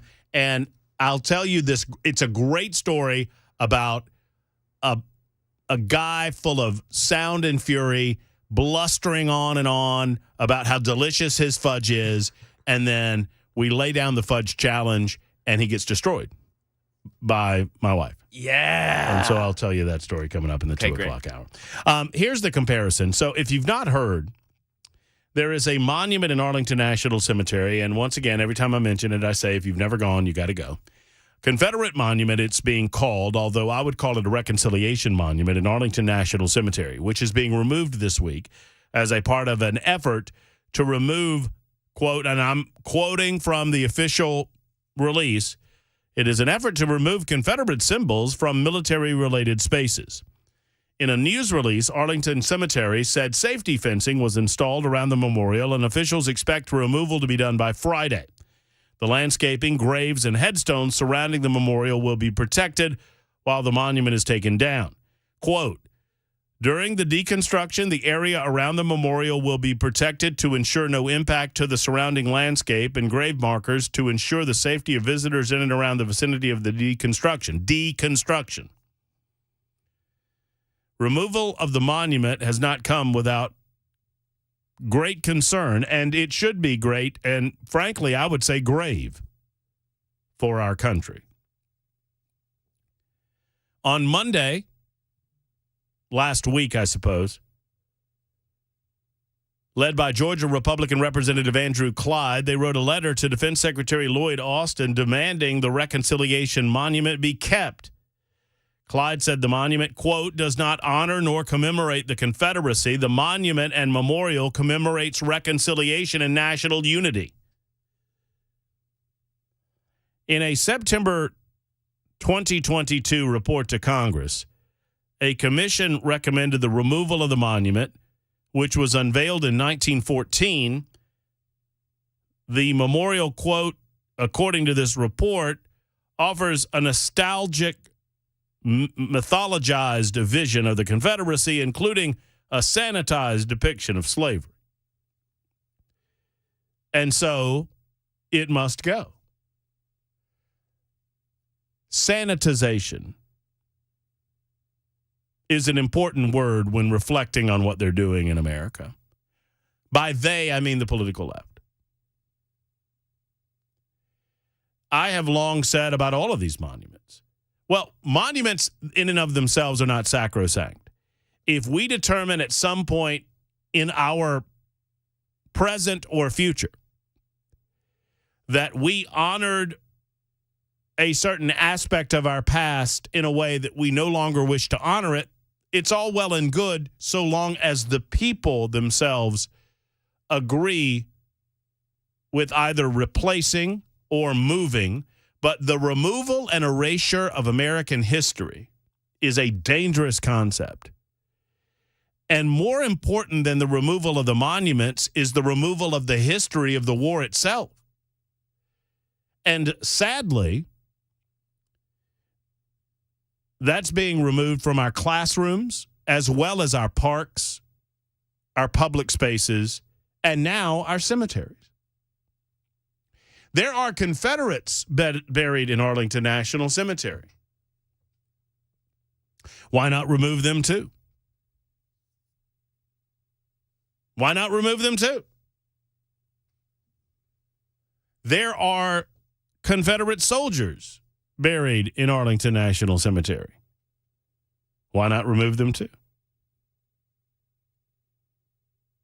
Well, Matt, that's different. How? The monument was presented as a way to designate and honor the fact that the country was not split. That while there were major differences about the future of the country, and yes, the major differences about the future of the country had something to do with slavery. Of course it did. Obviously, slavery was a huge component of the Civil War.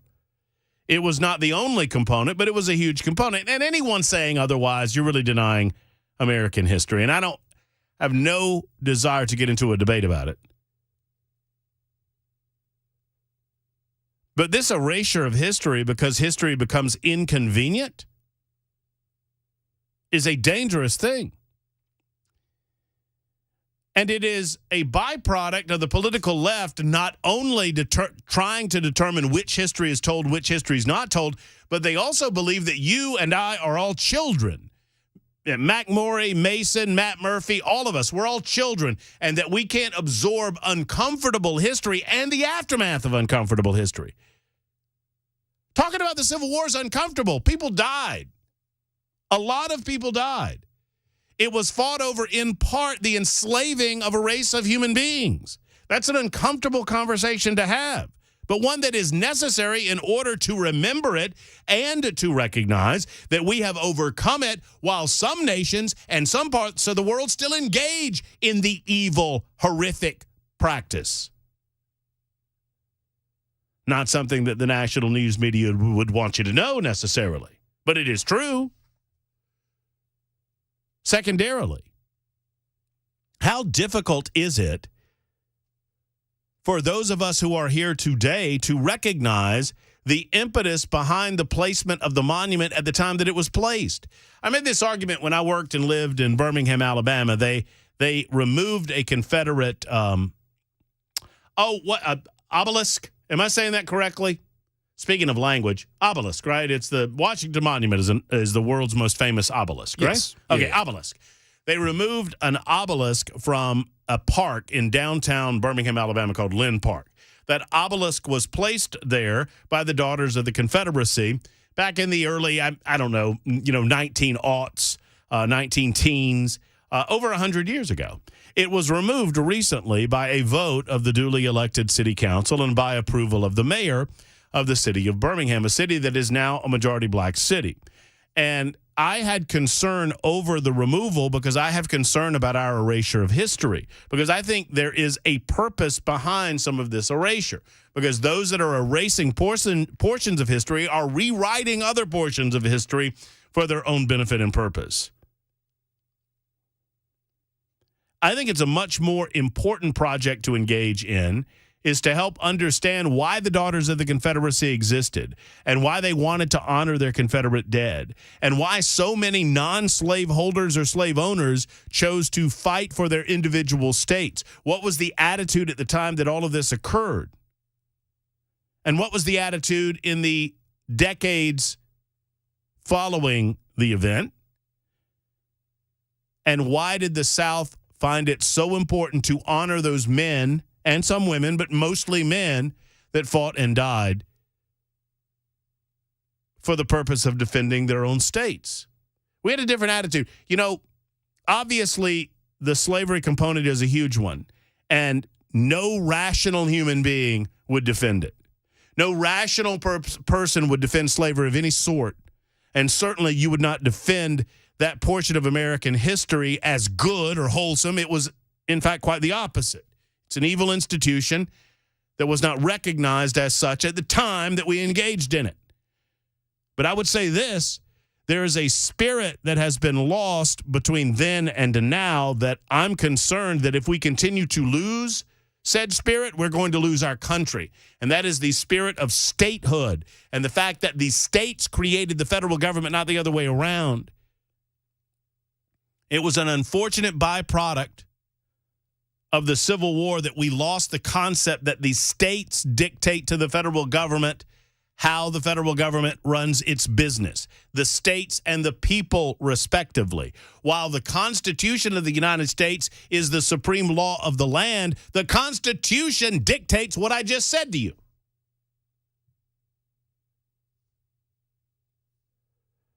And sadly, we're losing that. We've lost it, largely. And we will continue to lose it by erasing history in America and oversimplifying American history to the point that you cannot have these discussions about the subtleties of that period in time, because in doing so, there's someone out there somewhere that will cherry pick the last 15 minutes of my show and find 20 seconds that they can then use against me to call me a racist. I'm well aware that that's going on. I'm well aware that it goes on endlessly in the United States nowadays. Now, what does a monument, a reconciliation monument, originally put up and designed by a Confederate, have to do with an individual having sexual relations in the Judiciary Committee room in the United States Senate? I will tell you momentarily. It's 1:52 on Super Talk 99.7 WTN.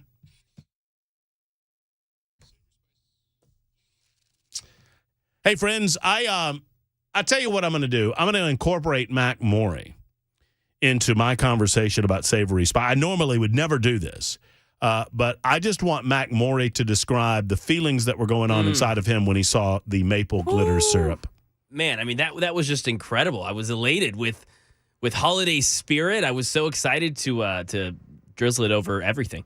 Well, I said you can drizzle it over anything you want. You said, why are you being dirty? I was thinking waffles maybe or pancakes. Waffles, exactly. You know, the glitter syrup is no more. I spoke about the glitter syrup about a week and a half ago, and they've now officially sold out at Savory Spice. I know. So that bottle, man, I'm lucky. You are like, maybe, I don't know, resell it on eBay. I mean, you could probably get a lot of money for it. Looks beautiful. But I would not do that. I would eat it.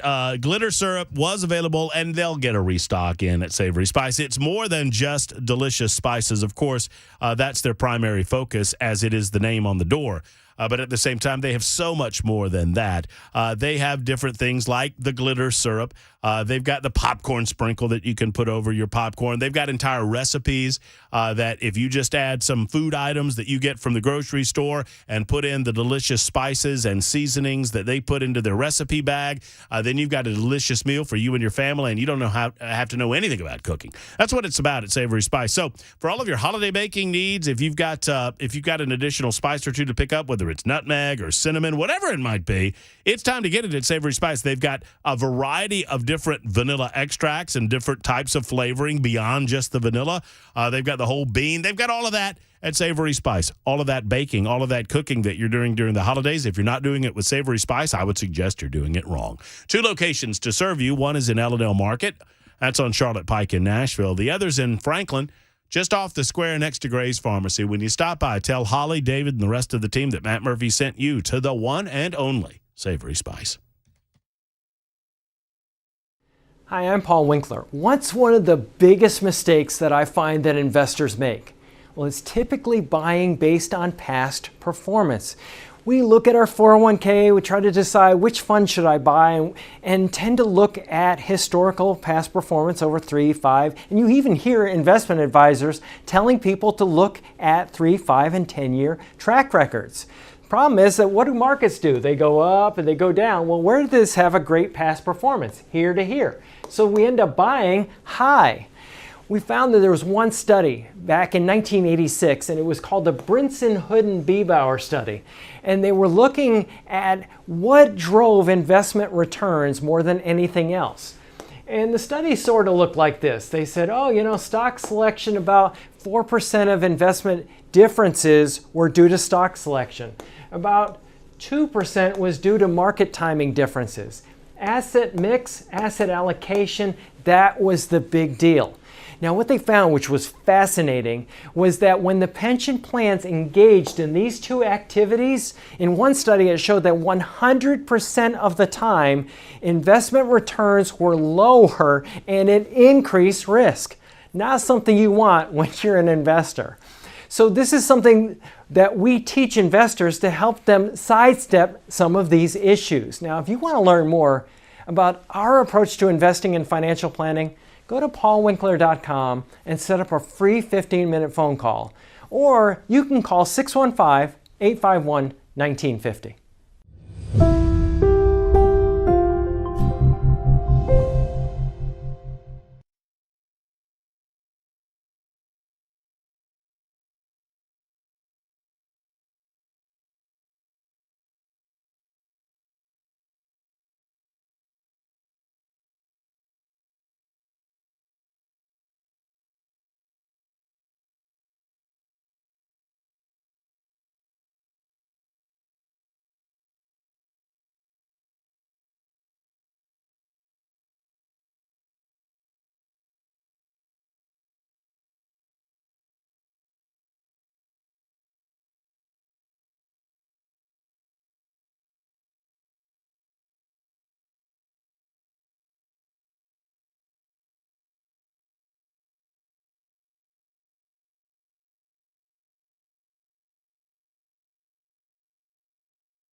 All right, coming up in mere seconds on the Matt Murphy radio portion of the broadcast day, Super Talk 99.7 WTN. We'll visit with Congressman John Rose. Had a great conversation with Tim Burchett earlier.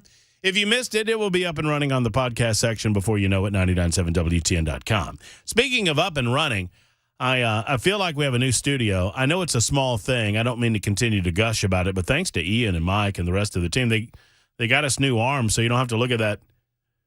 And what it does, I was just examining it. What it does, because that arm was in the TV shot, the camera was trying to focus on the arm and not the guy. So now you get more of this guy. You get more of me. More in focus. Yeah. It's a sharper look. Is that a better thing or? Beauty, my friend, is in the eye of the beholder. And you have a lot of fans. Well, I'm looking right. Beauty's in the eye of the beholder, and I'm looking back in the news closet, and I see Mac Morey beholding some news. And that's pull a Dan Mandis. That's a joke, guys. You're supposed to uncomfortably laugh.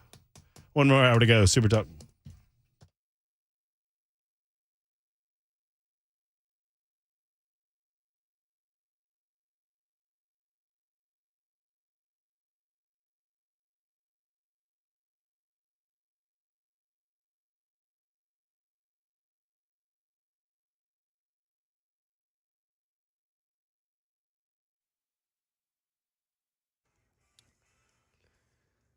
Two o'clock. I'm Mac Morey with your top stories and a windy Monday, 46 degrees right now. Latest forecast coming up in a couple of minutes.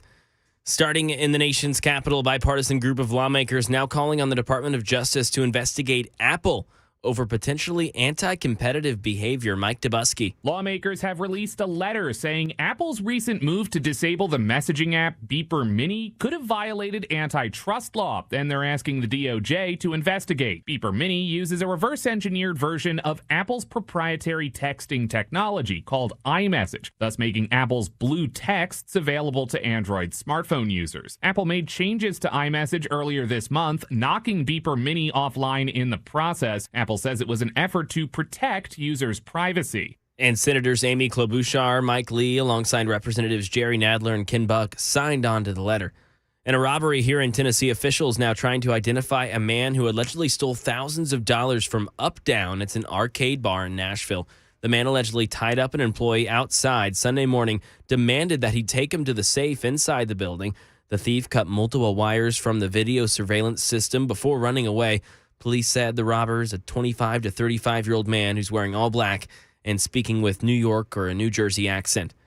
And a solemn anniversary for President Biden today. Here's Karen Travers with details. Today marks 51 years since the car accident in Delaware that killed President Biden's first wife, Nelia, and his infant daughter, Naomi. His sons, Beau and Hunter, young boys at the time, were seriously injured in the crash. This morning, the president attended a private mass in Delaware with the First Lady and family members, including Hunter and daughter Ashley. After the service, the family visited the cemetery at the church where Nelia, Naomi, and Beau are all buried. That 1972 accident deeply shaped President Biden. He commuted daily from Wilmington to Washington to be home with his two sons and has made his handling of grief a part of his public connection with Americans. And that is the latest news. Weather's next. I'm Mac Morey, WTN News.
Hey, friends, Matt Murphy here. You know, the cold weather that the nice weather person was just talking about can cause some of the aches and pains that you experience on a regular basis to get even worse.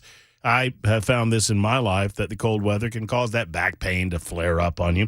If you have back pain, neck pain, knee pain, any sort of pain emanating from your body, I have a solution for you without the need for pills, certainly without the consideration for surgery or for needles, and that is the Dr. Gill Center for Back, Neck, and Chronic Pain Relief, located conveniently in Franklin. Regardless of where the pain is, they can help.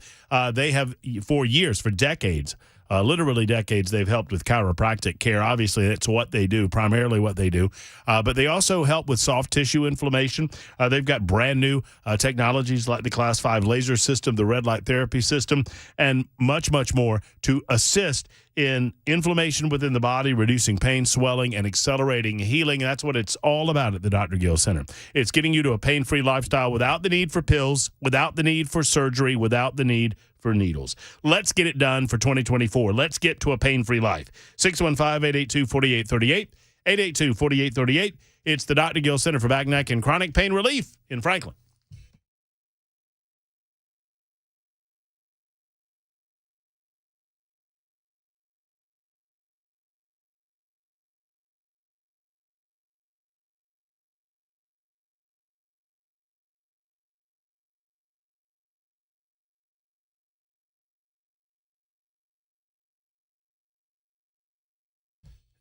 Well, it is the Matt Murphy Radio Show, and fancy meeting you here. It's our final hour of this Monday, and believe it or not, I know it. I'm not trying to rub it in here. It's my final hour of the week. I'm taking this week off to celebrate holiday with family and friends. I'll be back next week, the day after Monday, which is Christmas Day.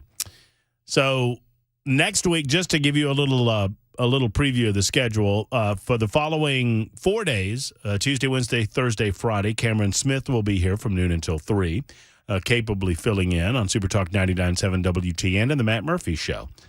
Next week, I will be on 2 days on Red Eye Radio, Monday night, Tuesday morning, and Tuesday night, Wednesday morning. That will be the 26th and the 27th. You're invited to be a part of that, midnight to 5 a.m. on Super Talk 99.7 WTN and nationally. And then for the remainder of the week, Tuesday through Friday, obviously I will not be here Monday. That's Christmas. But Tuesday through Friday, I will fill in for Brian Wilson, who is out celebrating with his family. And Joan Jones, new addition to the Super Talk family, will fill in for me from noon until 3. And I beg of you to be kind to her. You don't have to be kind to Cameron. Be kind to Joan. 615-737-9986. But we're not stopping reporting on what's going on in Washington, D.C., despite the fact that the House of Representatives has adjourned for the holiday. But we wanted to catch up with Congressman John Rose, who is well-serving the state in Washington, and he joins us now to talk about recent activity and his thoughts about all of it. Congressman Rose, first and foremost, a very Merry Christmas and a Happy Holidays to you and your family. How are you, sir? I am well, Matt. Thanks for having me on the show today, and Merry Christmas to you and your family and all of our listeners. Well, I appreciate you making time for us. I know that you had a lot of activities, a lot of home activities as you're back from D.C., and so I appreciate you spending a bit of time with us. Let's get into the NDAA. I had Congressman Scott Desjardins on last week, and I told Scott I consider him a friend. I think he's a good representative, and he's a good conservative, and I strongly disagreed with his vote on this NDAA. I do not believe Republicans received enough concessions. We had a spirited conversation about it. We left the conversation as friends, but it was relatively contentious, and I imagine that that's reflective of what some on Capitol Hill were debating previewing the vote. You were a no vote on this. Tell us why you were. I believe you're a no vote, John. Tell us why you were a no vote and what caused you to go the direction that you did. Sure. Well, let me begin by saying that Scott Desjardins is a principled conservative, and I consider him to be a great friend and colleague. And I know that wasn't an easy vote for him, but I understand that. He had to make some tough choices. We all did. So for me, this really boiled down the kind of the straw that broke the camel's back here, and it's not a straw at all because it's a very significant issue, is the clean extension of Section 702 of the Foreign Intelligence Surveillance Act through April 19th of the coming year. And I just felt like that was a bridge too far. I had joined with over 50 of my fellow members on a bipartisan basis, asking that the FISA 702 extension not be put onto the NDAA, that it be put alone by itself, and we could see how it would stand.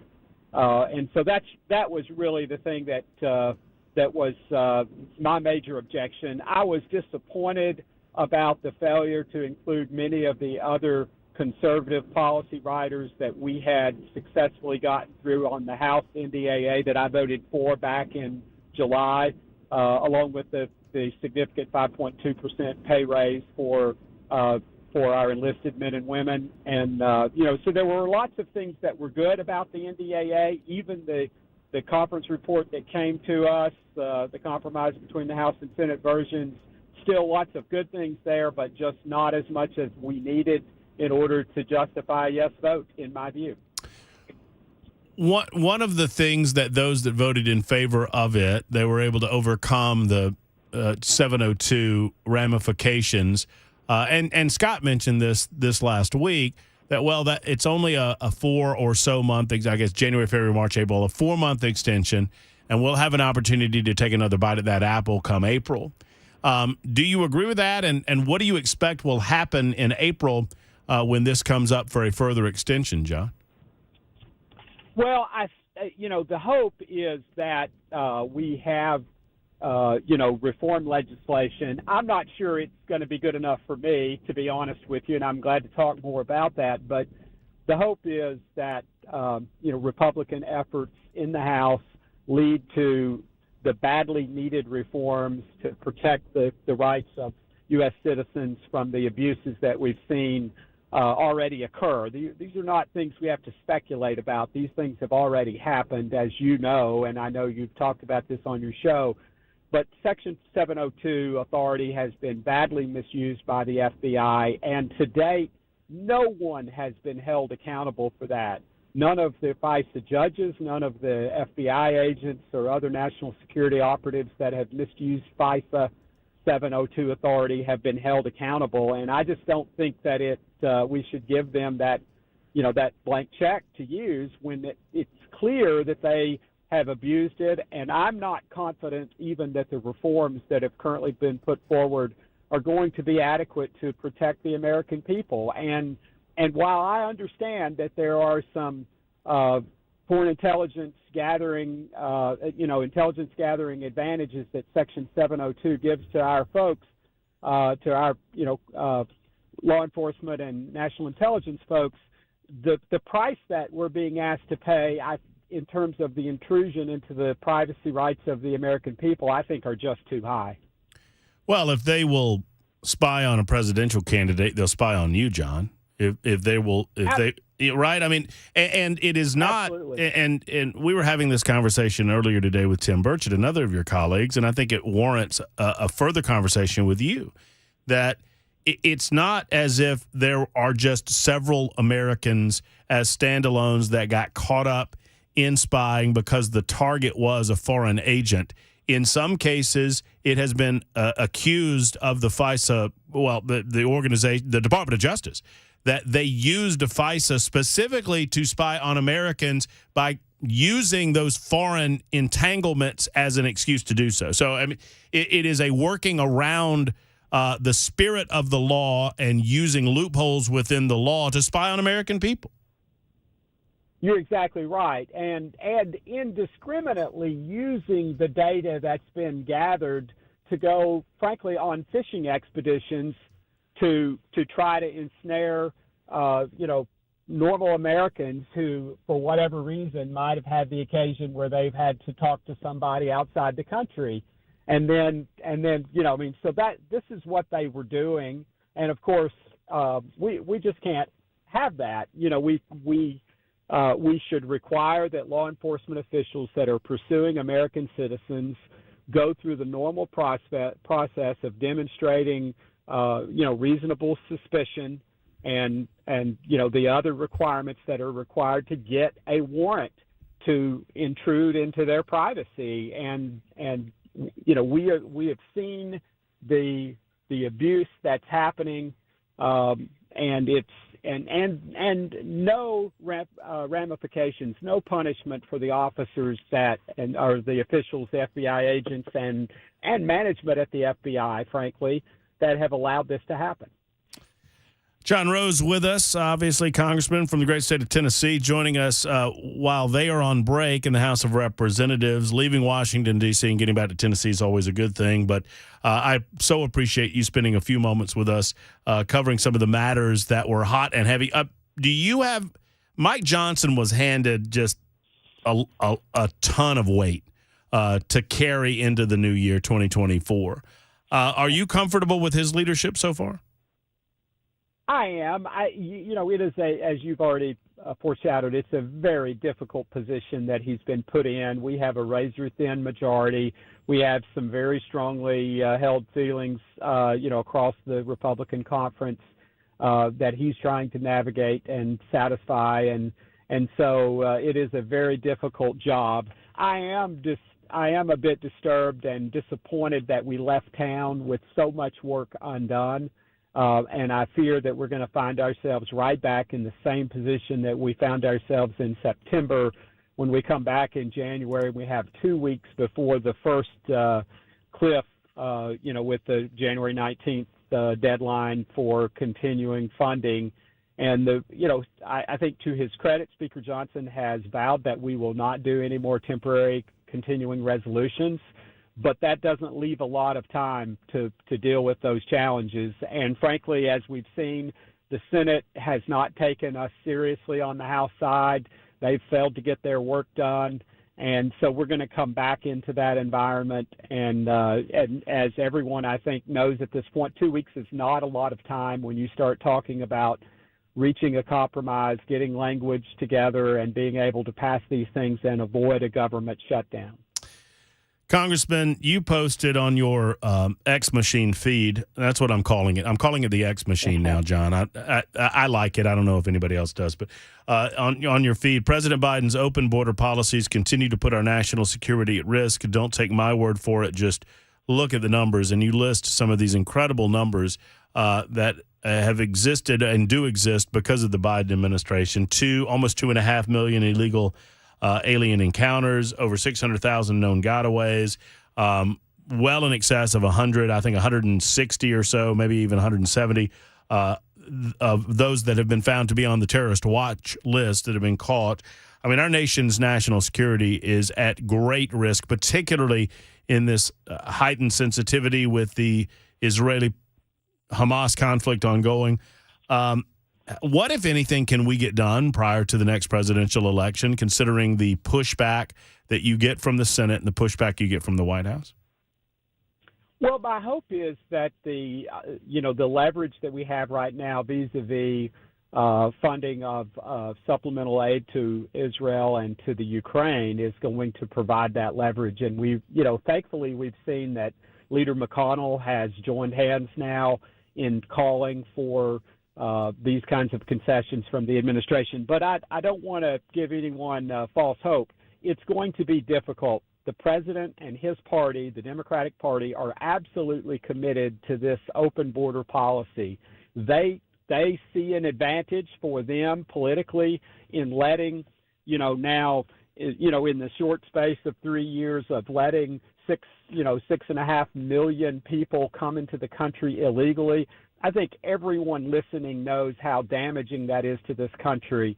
And those 6.5 million people are living in the shadows. They're unable to fully engage in the economy. And ultimately, we're going to hear the same call that we always do of some sort of amnesty for all of these folks that have come in. And that's what the Democrats are counting on. They think this is 6.2 million votes for them that they've let into the country. And they are just ignoring the tremendous social damage that this does to our country and the human suffering that's caused by the trafficking of these individuals and the abuse that these folks suffer. Not to mention the the associated problems that we see with fentanyl coming into the country and the funding of the criminal gangs at our southern border. All of these things are having horrendous impacts, and this president's just turning a blind eye to it.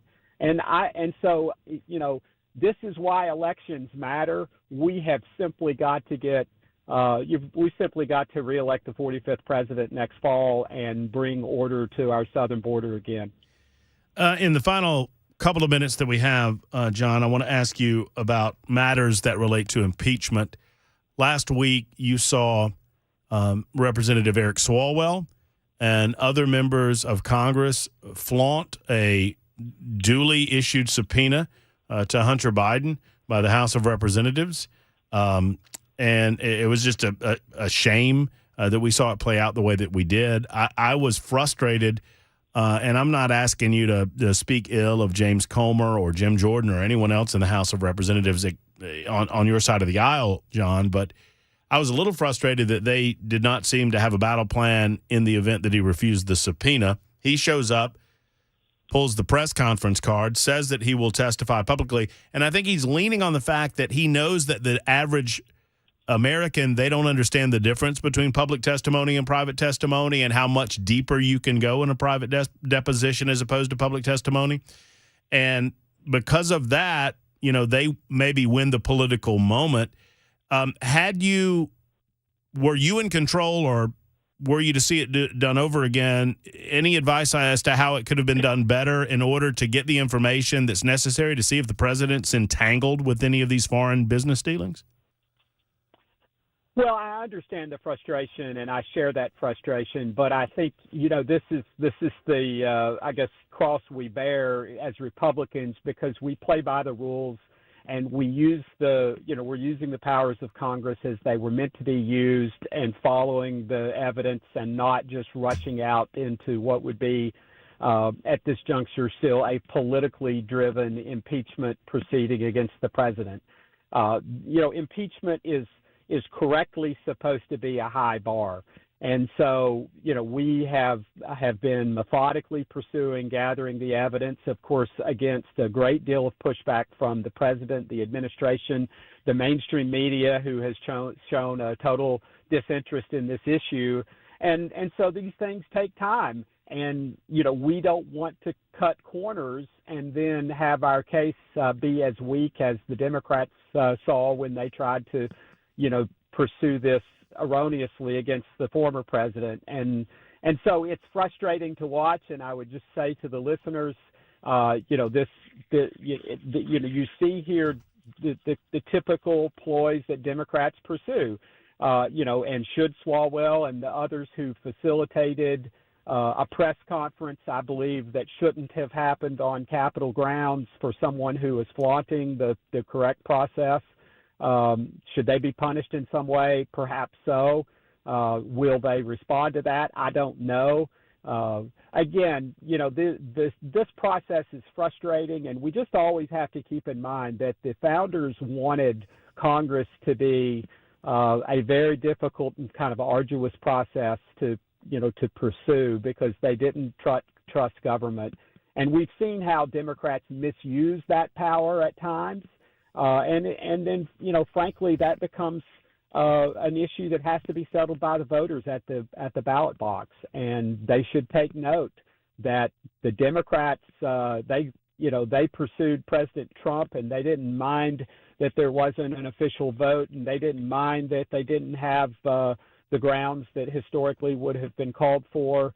We shouldn't fall victim to getting lured into doing the same things that they did that would cut short the effectiveness of this. We have to meet a high bar to impeach the president. I happen to believe that a lot of that has already been demonstrated in terms of the president, clearly changing the policy positions that he had, and using the leverage that he had as the vice president to affect policy changes for this country, for which his family and he were receiving a financial benefit. And, but we've only, I think, scratched the surface. And we also know, as was the case in previous situations like this, that the cover-up is a big part of the problem. And we've already exposed through the whistleblowers that have come forward that clearly the president's people have been using their power to deter the investigation and to push back against seeing the facts uncovered. And so this,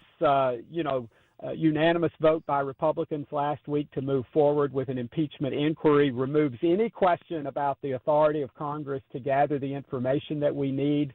And we've just now got to see that process move forward. I think you'll see Hunter Biden held in contempt of Congress unless he equivocates and comes back in and does the depositions that he's been subpoenaed to do. And I think he'll probably ultimately do that. Some people ask, well, why is he resisting? He's resisting to delay, and he's also resisting because once he's under oath in these depositions, then we will be able to use the facts that are available to demonstrate whether or not he's telling the truth. And as we've seen with Hunter Biden in the past, he and the truth have a very loose relationship. And so I think we can count on him misstepping there, despite the fact that he ought to see this coming.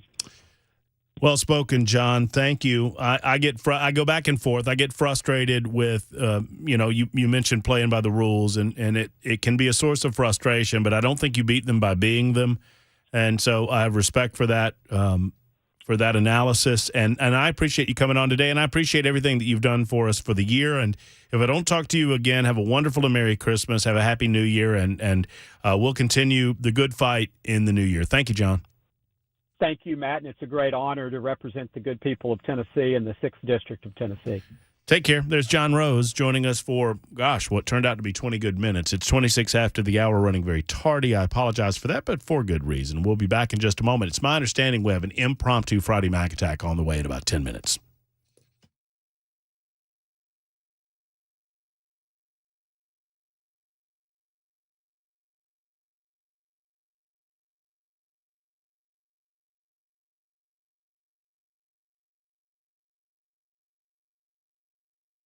I imagine right about now that young Mason is thinking that I might need a hearing device from Brentwood Hearing Center because he was telling me to go to break like 5 minutes ago. I heard you, though I might need to go over to Brentwood Hearing Center to find out if they have technology available for me. Most people wait years, and it's unfortunate because you could live a better life if you make the decision, like so many others have made, to go ahead and schedule that appointment with the doctor of audiology at Brentwood Hearing Center. Talk to Ronnie and one of the members of his team to find out how they can assist you in discovering the right device for you. The technology is incredible. They've advanced so far. Really, and I like to say in the last 30 years, but really, because my last experience with hearing technology was with my grandparents, my grandmother and grandfather, but I'll tell you, they've experienced incredible advancements in technology in the last 3 or 4 or 5 years. So find out some of those advancements and how they can assist you. If you have a loved one or a family member that shies away from holiday gatherings because they cannot hear, that doesn't want to watch, a Christmas movie with you because they cannot hear, it's time to get them an appointment with Ronnie and his team at Brentwood Hearing Center. Better hearing for a better life. Call today, 615-377-0420, 377-0420. It's Brentwood Hearing Center. For many of us, generators are becoming a must-have household appliance. From unpredictable weather to surprise outages, it's better to be safe than sorry. Generator Supercenter of Nashville offers fast and easy installations with 24/7 service and monitoring to all brands of generators and expert repairs done right. Our mission is to make owning a backup generator simple and easy. Visit your local store today or check us out online. Generator Supercenter of Nashville. We serve all Middle Tennessee.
30 minutes after the hour of 2 o'clock. Right now, a windy day on Music Row. It's making it feel a lot chillier than it actually is. 43 degrees with that sun out.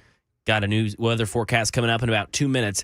The director of the CIA, Bill Burns, meeting with leaders from Israel and Qatar and Poland to discuss ongoing negotiations to secure the release of hostages held by Hamas. Karen Travers has the latest from the administration. The White House would not discuss the meeting CIA Director Bill Burns is having with officials from Israel and Qatar to discuss negotiations to secure the release of hostages held by Hamas. National Security spokesman John Kirby said another deal is not imminent, but this is a top priority for the administration. We continue to work really hard to try to get another deal in place, which would, of course, be accompanied by another humanitarian pause and hopefully some additional humanitarian assistance. And this comes just days after the IDF confirmed 3 of their own people were killed in an accidental shooting during a raid to find Hamas militants. Crime in Tennessee. Metro Police investigating a fatal crash. It happened yesterday morning in South Nashville. It began with 2 people inside of a speeding vehicle. They lost control through an intersection at Pole Avenue off of Nolensville Pike. The car hit a utility pole, caught fire. Both people died in this collision. No identities have been released, but officials say they think the 2 men were from Cookeville. And a prominent LGBTQ activist group praising the Pope for updating the Catholic Church's policy on blessings of the faithful, including same-sex couples. Derek Dennis. GLAAD, the world's largest lesbian, gay, bisexual, transgender, and queer advocacy organization, is celebrating Pope Francis and his expanded definition of blessing to include same-sex couples. A new church document approves allowing priests to bless same-sex couples and insists that people seeking God's love and mercy should not be subject to, quote, an exhaustive moral analysis to receive it. GLAAD releasing a statement saying the Pope accurately recognizes that LGBTQ people and our relationships are worthy of the same affirmation and support in the church. And that is the latest news. Weather's next. I'm Mac Morey, WTN News. I love the state of Tennessee. I love everything.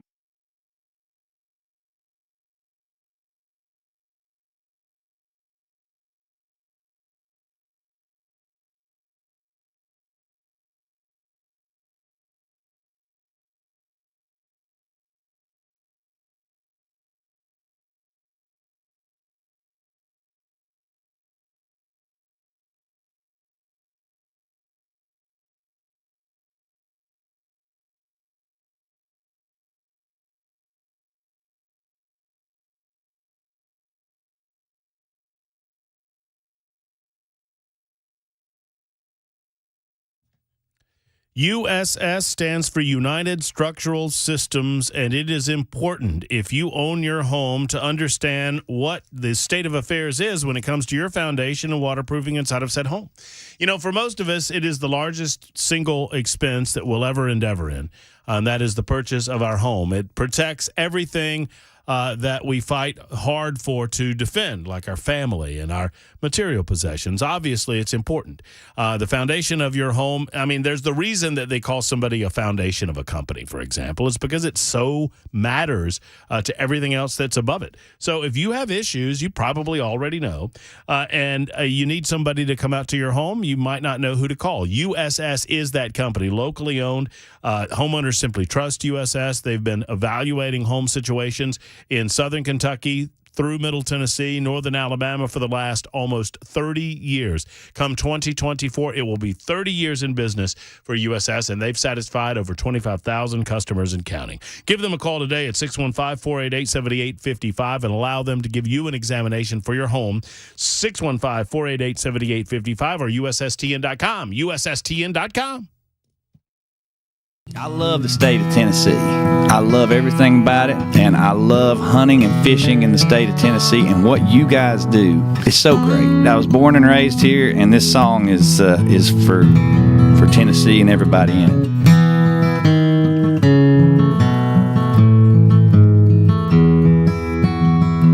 Well, I have roamed across the land, and I have sailed deepest sea.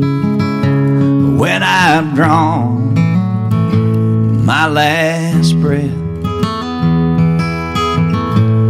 do this one thing for me. Say, won't you take me back to Tennessee, where southern streams are flowing free.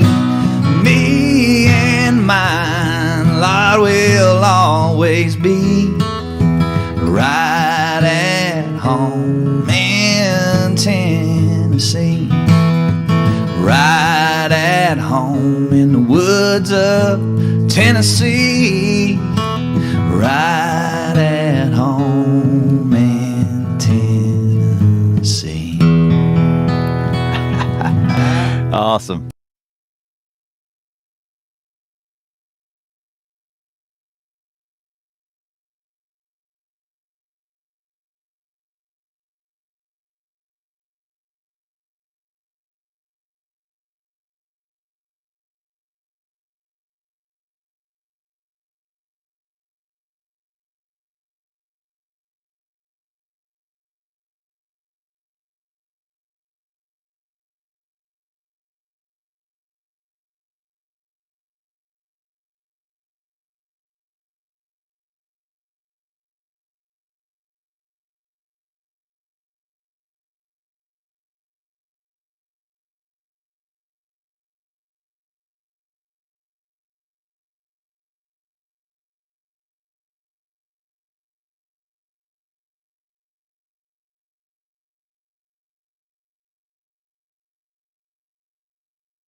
Super Talk 99.7 WTN. It's 2:38, and a good afternoon to you. I'll have about another 20 or so minutes before I make way for the one and only Brian Wilson. He's coming up with the drive. We'll talk with Brian about what he has on the docket coming up in just a couple of minutes. I can help you. What do you need from me? Which way?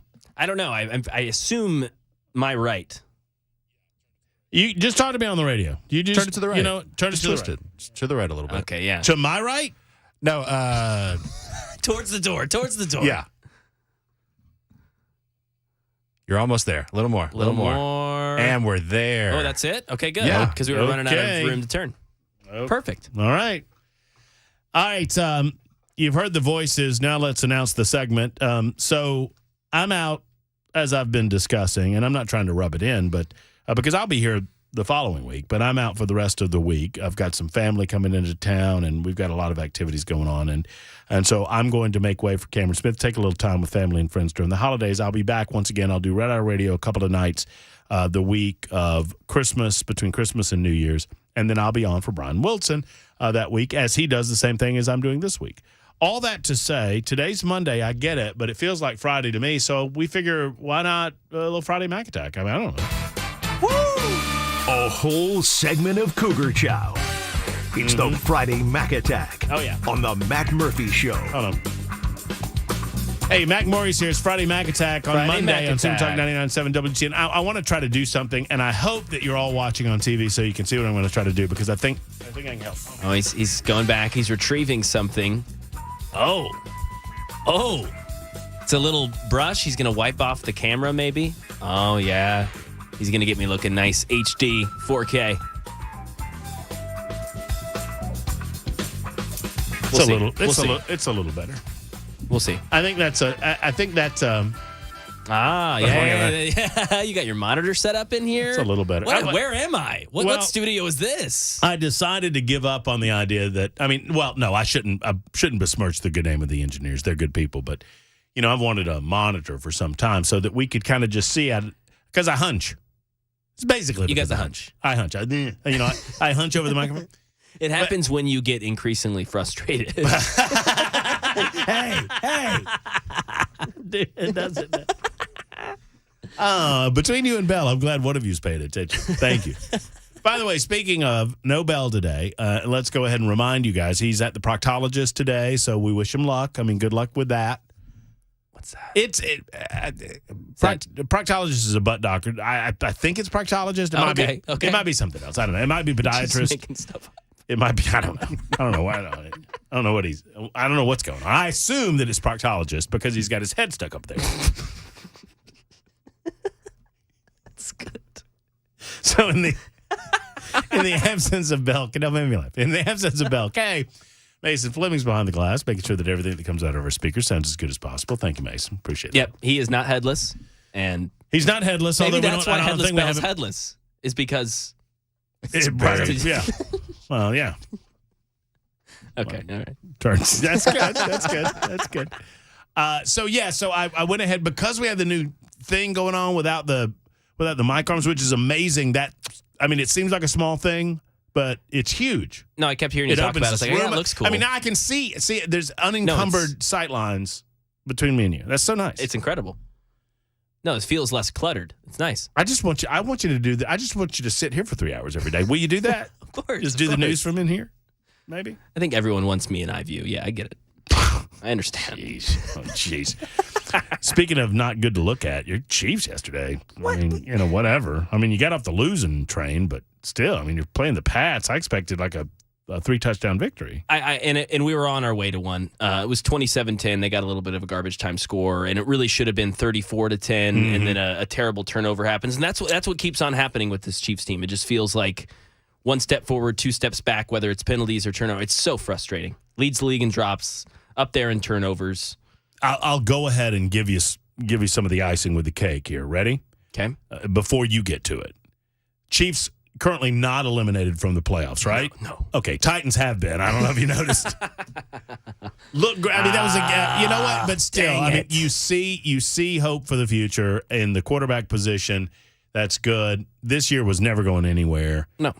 I mean, it's a weird dynamic if you're an NFL fan to like, okay, let's just go ahead and lose the rest because it will benefit us down the road. But you don't want to be that way, and you know that you don't want your team to think that way. But No, because you still want to watch on Sunday. You still want to go win. You still want to. I get it. I understand. It's a little bit of salve for the loss. Yeah. That at least draft pick. Draft pick. It's a good draft this year. Well, talented at the top. Let's hope.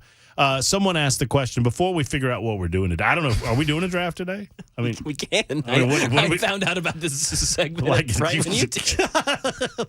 Hey, you should come here and we should do Friday Magazine because I don't really want to talk about the news. I'm in the holiday spirit. And I was like, oh, okay, cool. Sounds good. A lot of people are reacting to our Christmas movie draft, which I think is pretty funny. That was prime time. That was great. It was huge. Have you seen Dr. Seuss's How the Grinch Stole Christmas I've not yet. I've already discussed it with family and friends. It's happening. It's being watched. Have you gotten a second confirmation from anyone other than myself that it's quality? Yes.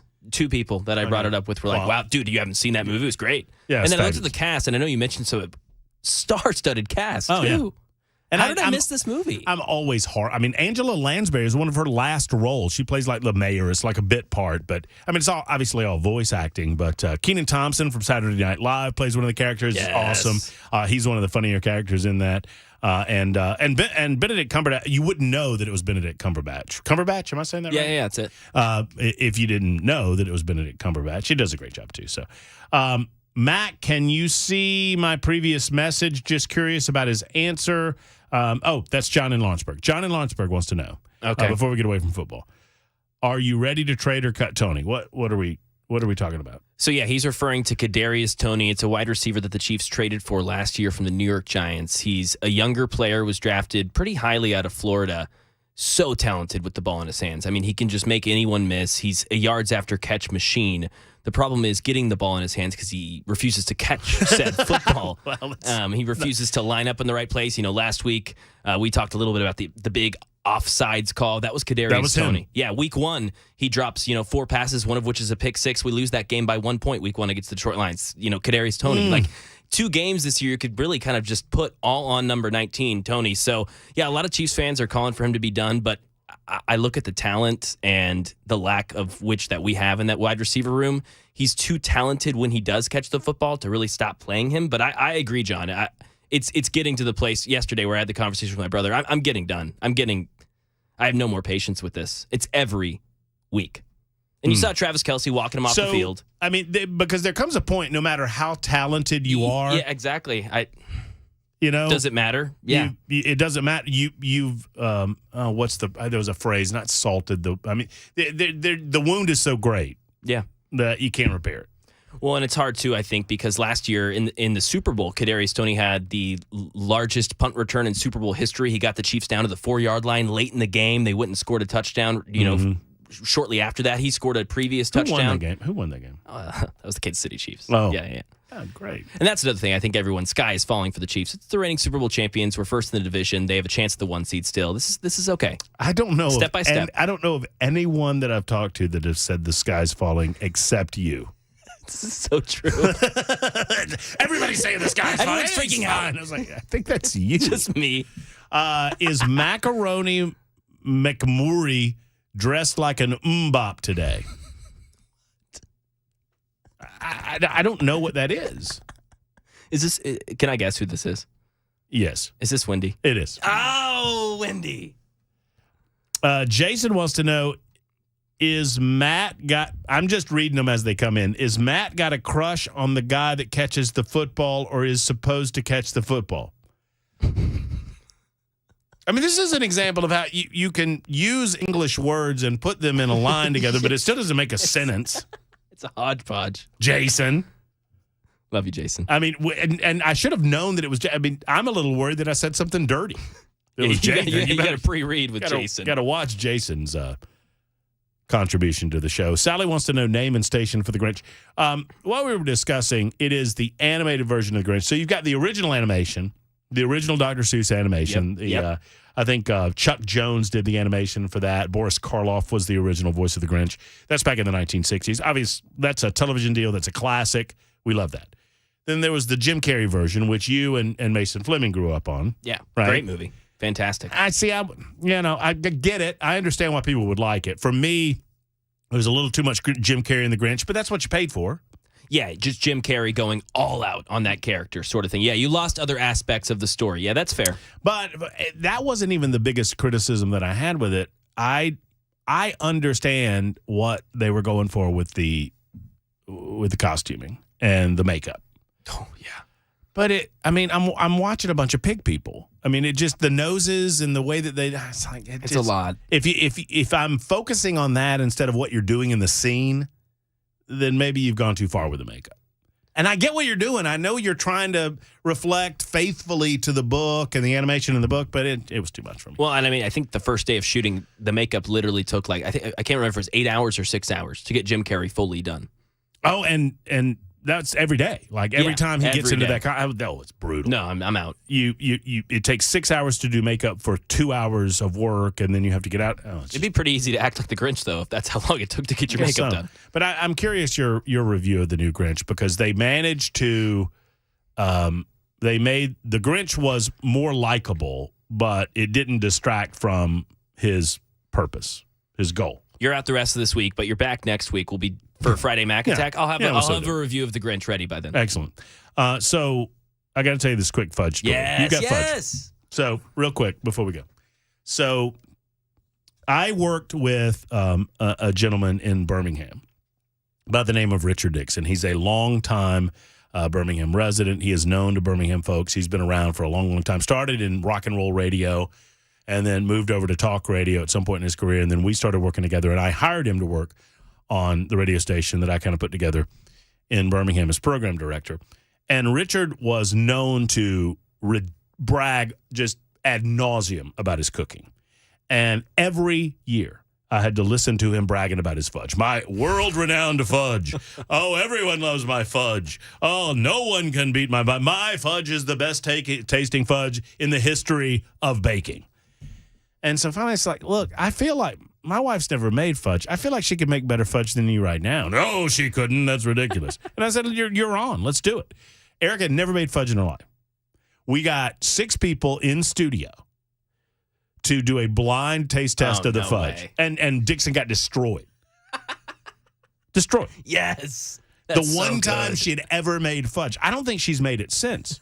it's delicious. It's delicious. She's got a little secret to the Did you recipe. offer up Erica's, fudge making abilities before you had told Erica about this? Yeah, kind of.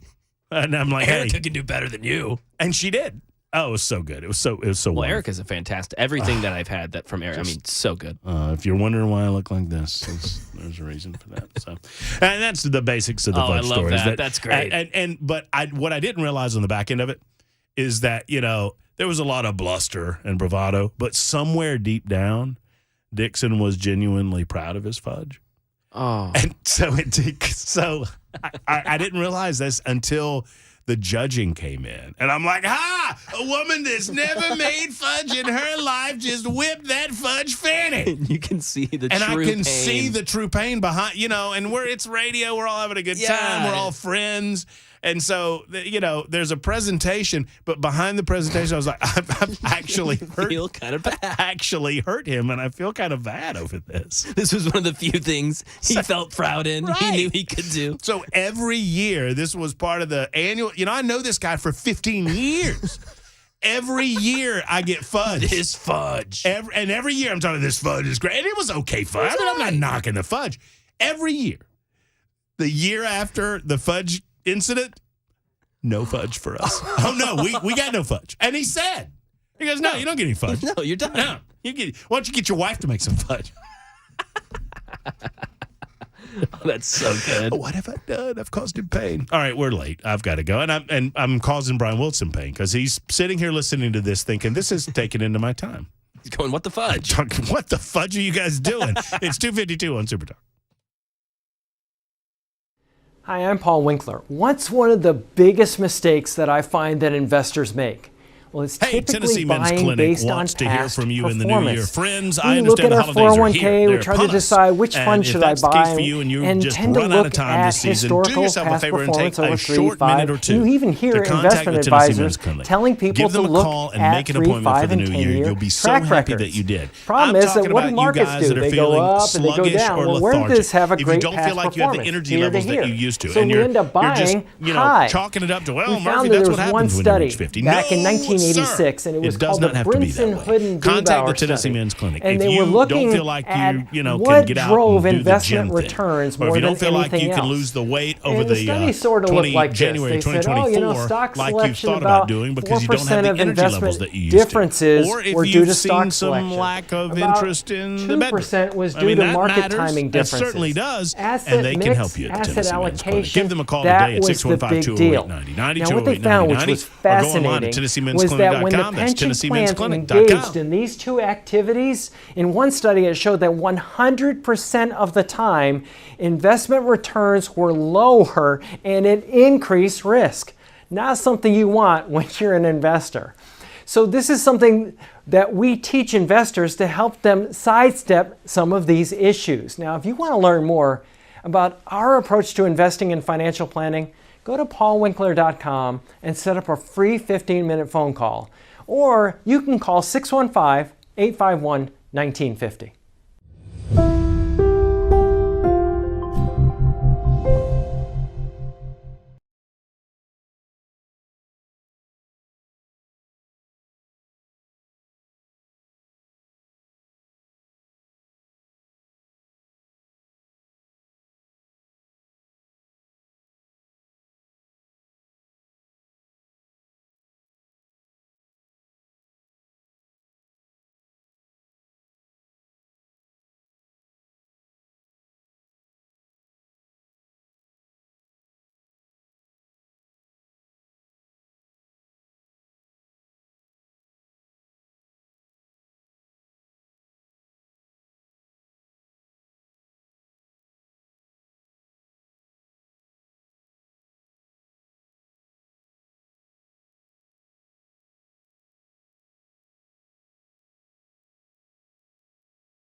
1 or 2 minutes left in our final show before Christmas.